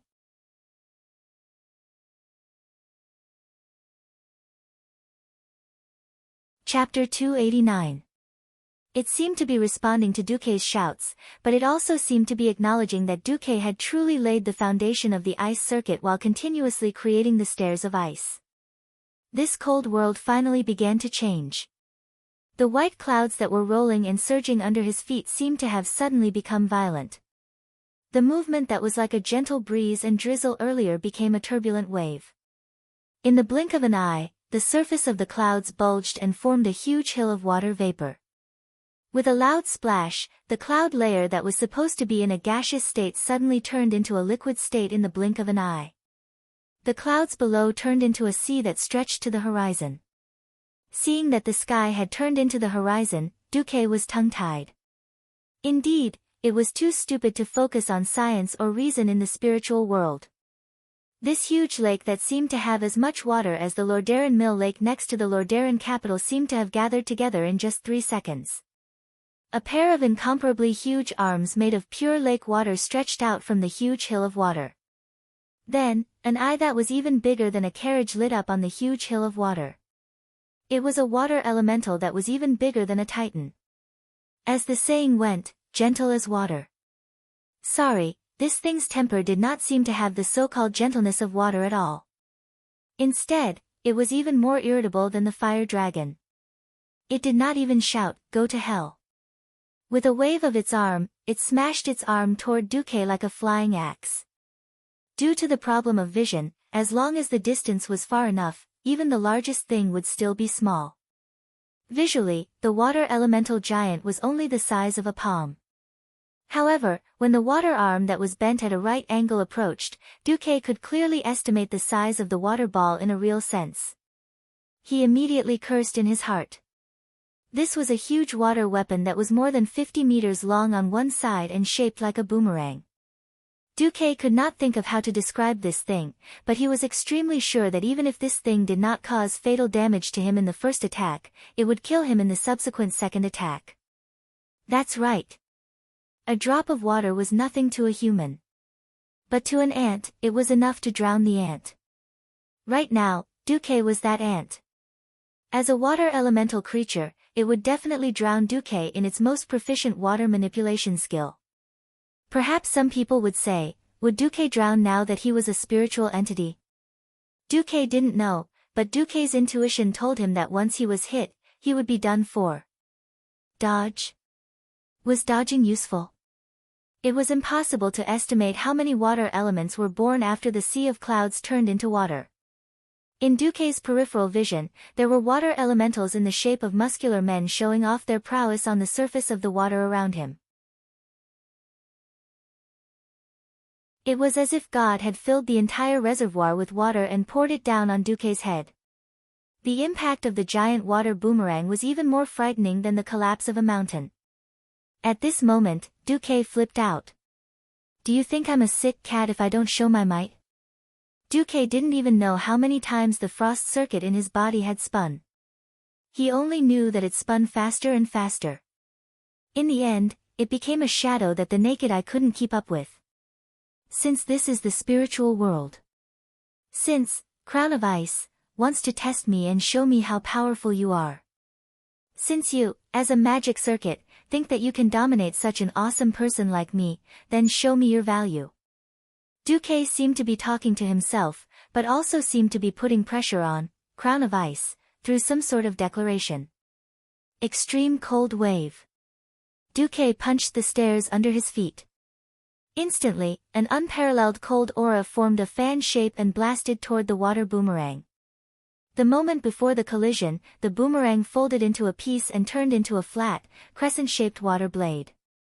However, after the water blade and the extreme cold wave collided, there was an earth-shattering explosion. This was the collision of water and ice. Water did not have enough volume to destroy or devour everything like a raging wave. Instead, it was the cold aura that caused the water to change first. The huge water blade was broken by the ice chi, and the water that burst out didn't even have time to pour down to form a waterfall before it was frozen by the ice chi into sharp icicles and shot into the distance. It went straight for the water elemental giant that had thrown its arm out. The icicles pierced through the giant and nailed it to the ground. This should not be counted as nailing it to death. This was because the cold aura turned the entire giant into an ice sculpture that was as huge as a mountain. The corners of Duque's mouth curled up into a smile of understanding. Since this can be done, then, at this moment, the huge water elemental giants around him went crazy. They no longer attacked individually. Instead, they dipped their arms into the lake together. In just a few breaths' time, Duque suddenly realized that the water giants had joined forces to set off an apocalyptic tsunami that engulfed the entire world. This was an apocalyptic tsunami in the truest sense. From the surface of the lake all the way to the sky, the vast and invincible seawater occupied Duque's entire field of vision. If he was an ordinary mortal, he would not even be able to imagine how he would break through it. Perhaps the only outcome would be to wait for death. Let this tsunami of despair destroy Duque's spirit. But who was Duque? A transmigrator. He had seen countless disaster movies, seen the White House that had been destroyed n times, and seen the Statue of Liberty that had been smashed n+1 times. Would he take this level of intimidation seriously? Tilting his head slightly, Duque spat out the words with a smirk, Ice Age. The ice circuit had formed an independent small universe in Duque's body. The cold aura inside was constantly splitting and multiplying like atomic fission. From 1 to 2, from 2 to 4, from 4 to infinity. Duque merely stomped his foot, and a cold aura that was even more terrifying than the apocalyptic tsunami instantly swept the entire world. When the huge wave arrived, there should have been a loud rumble caused by the vast body of water, but now there was only the sound of rapid freezing. The white wave quickly slowed down and advanced. The huge wave that should have been like a black hole or a whirlpool was still advancing. However, at the top of the wave, there were even more huge ice blocks that were as large as mountains. The ice blocks were churning, but when the ice blocks collided with each other, only ice crystals were scattered. The flowing water body became less and less. Finally, after 20 seconds, the roar of heaven and earth gradually subsided. What appeared in front of Duque was a frozen and dead world. At this moment, everything suddenly disappeared. The surroundings turned into a pitch-black void, and a pure white and gorgeous crown appeared in front of Duque. A magnetic neutral voice said, "Wear me, and I will grant you the supreme power of ice."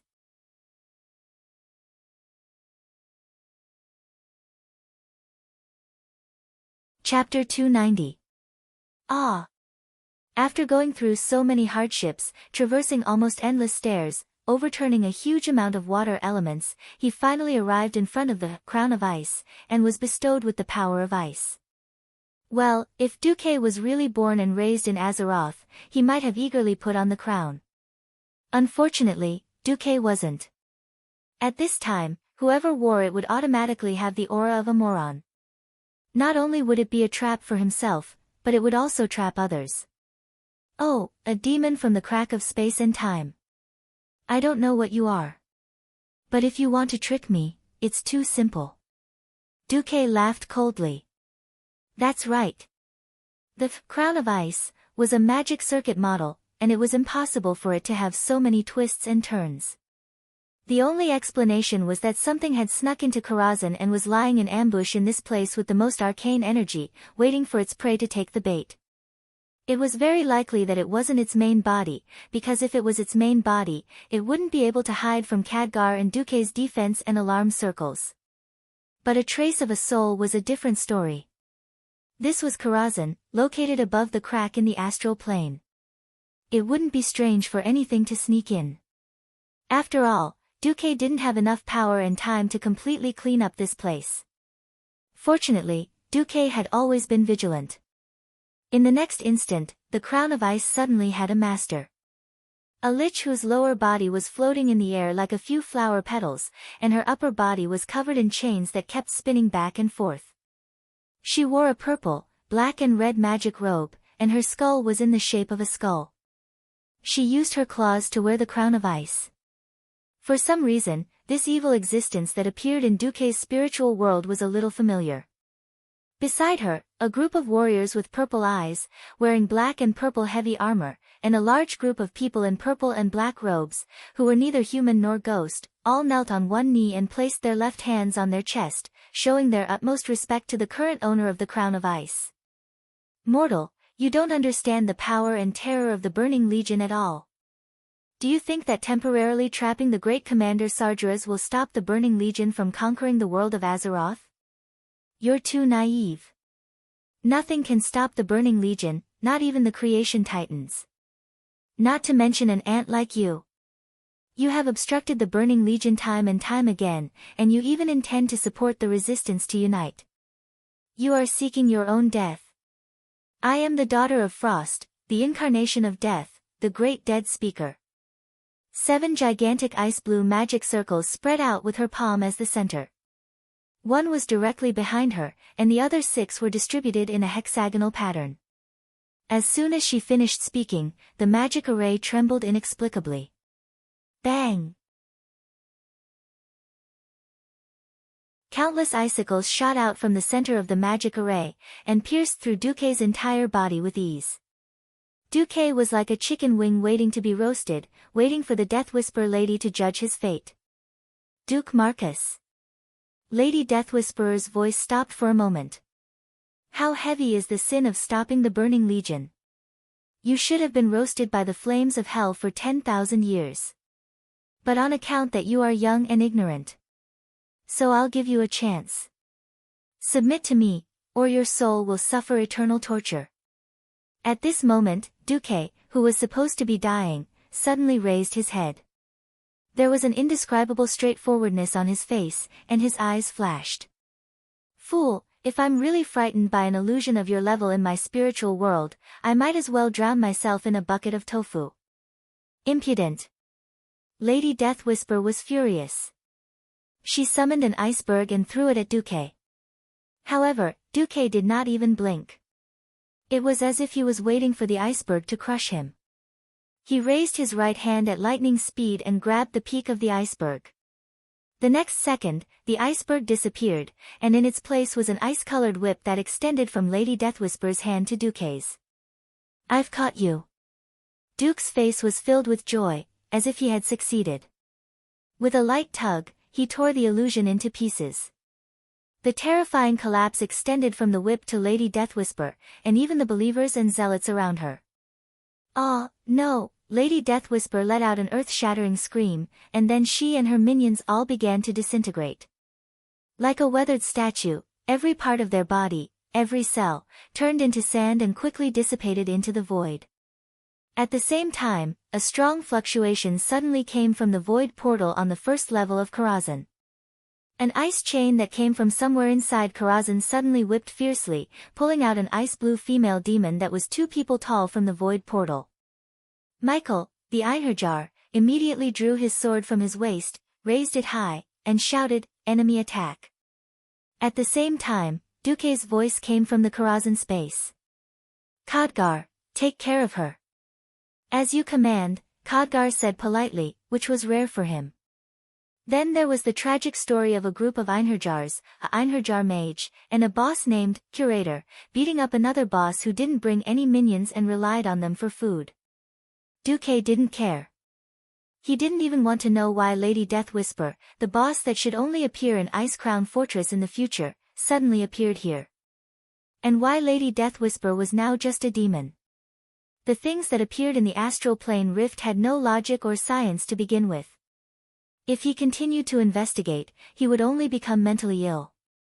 When Duque found that he was connected to the system elf again, the construction of the ice circuit magic model in his body was back on track and under control. Duque looked inside his body through the system. Now, his magic circuits were finally starting to look decent. Each huge circuit had countless thin, thread-like circuits. They were like a bundle of wires tied into a circle, and the countless small circuits formed a huge circuit. The three huge circuits of ice, fire, and arcane were like three connected rings.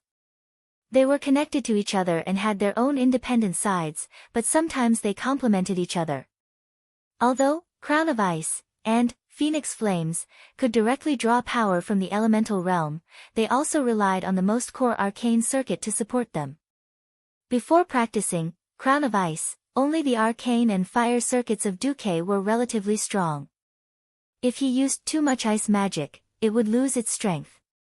Now, it was completely different. Now that there were three circuits, it was truly a trident. A surging and indescribable power rose from Duque's chest.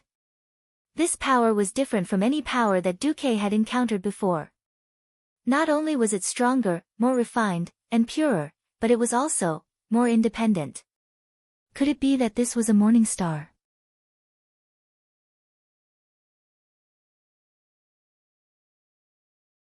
Chapter 291. Duque had already touched that boundary. For the first time, the boundary between a sky wizard and a morning star wizard was clearly presented in front of Duque. Duque knew that as long as he continued to push hard, this boundary would collapse in front of him. However, Duque hesitated. Not enough. Not enough. This was Duque's intuition.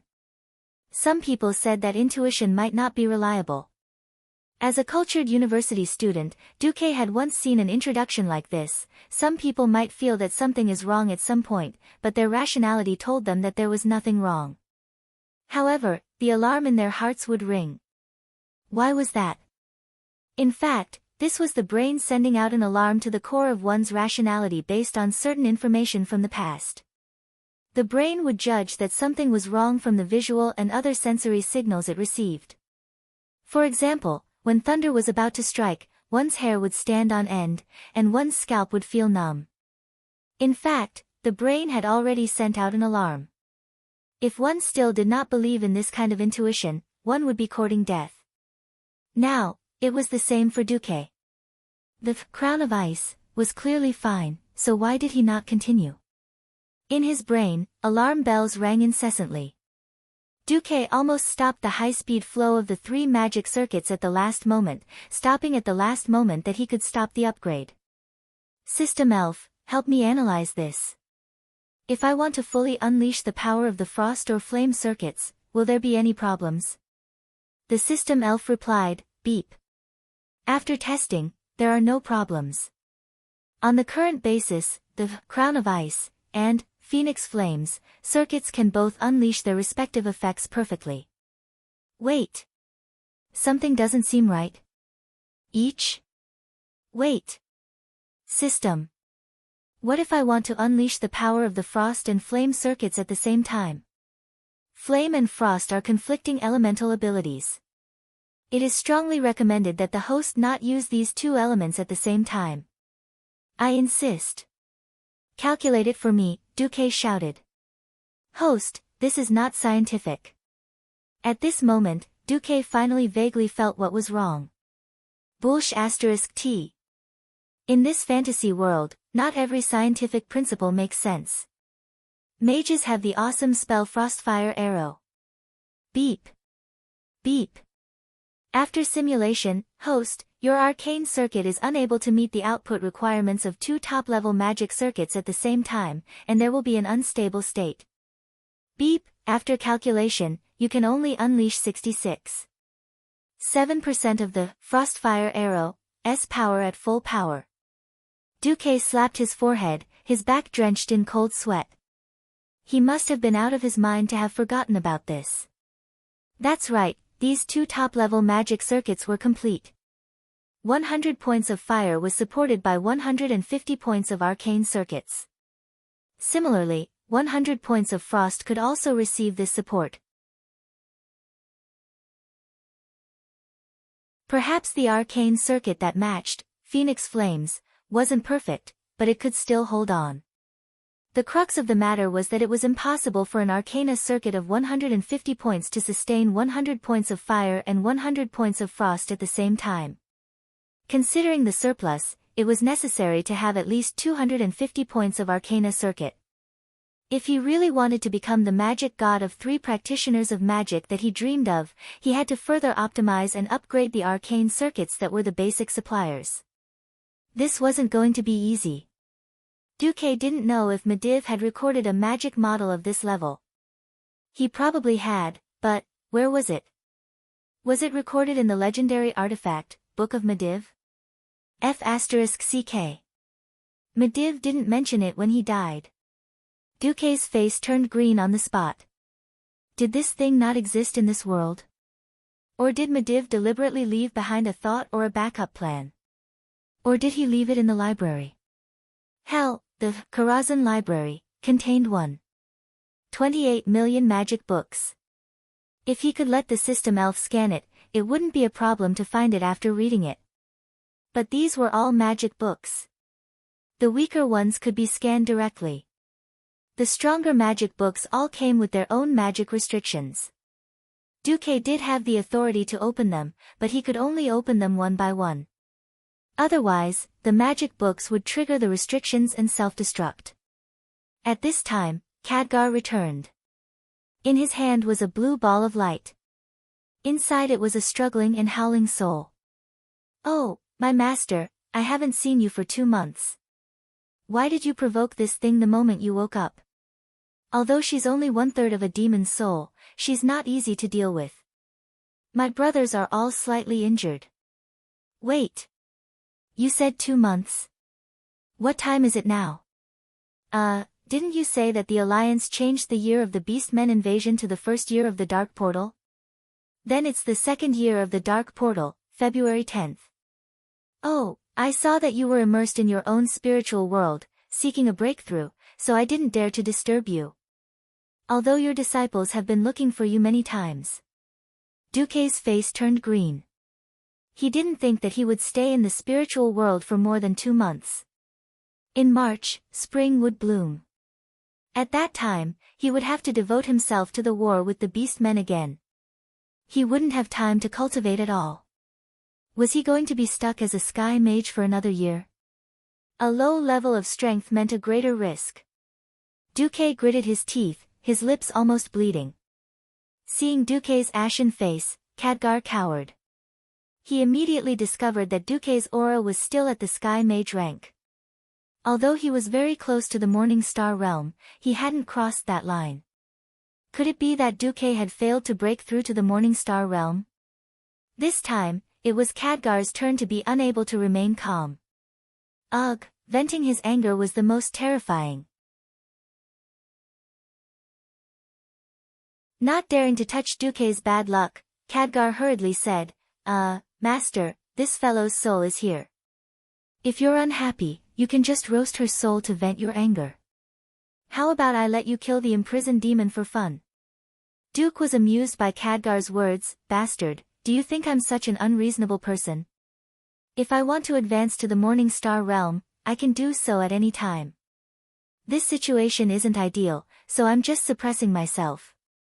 "Oh." Khadgar patted his chest, looking as if he had been relieved of a huge burden. "All right, let me see if this fellow has any information." Duque stretched out his hand, using arcane energy to suck up a third of Lady Deathspeaker's soul. Duque couldn't analyze the information within the soul, but the system elf could. By repeatedly reading the Eridar demon language floating in the shallow layer of the soul, Duque finally found what he wanted. He was suddenly ecstatic. Ha ha ha ha ha. Ha ha ha ha ha. Old Antonidas, you deserve to be beaten up by me. Ha ha ha ha. All of Karazhan reverberated with Duque's unbridled laughter. You're tuning into the Blissful Bookshelf YouTube channel. We're so grateful for your support, and don't forget to subscribe to join us on this incredible journey through captivating stories. Your generosity through donations truly makes a world of difference, as it's the primary source of revenue that allows me to expand and enhance this channel for you. Thank you from the bottom of my heart for being a part of this adventure.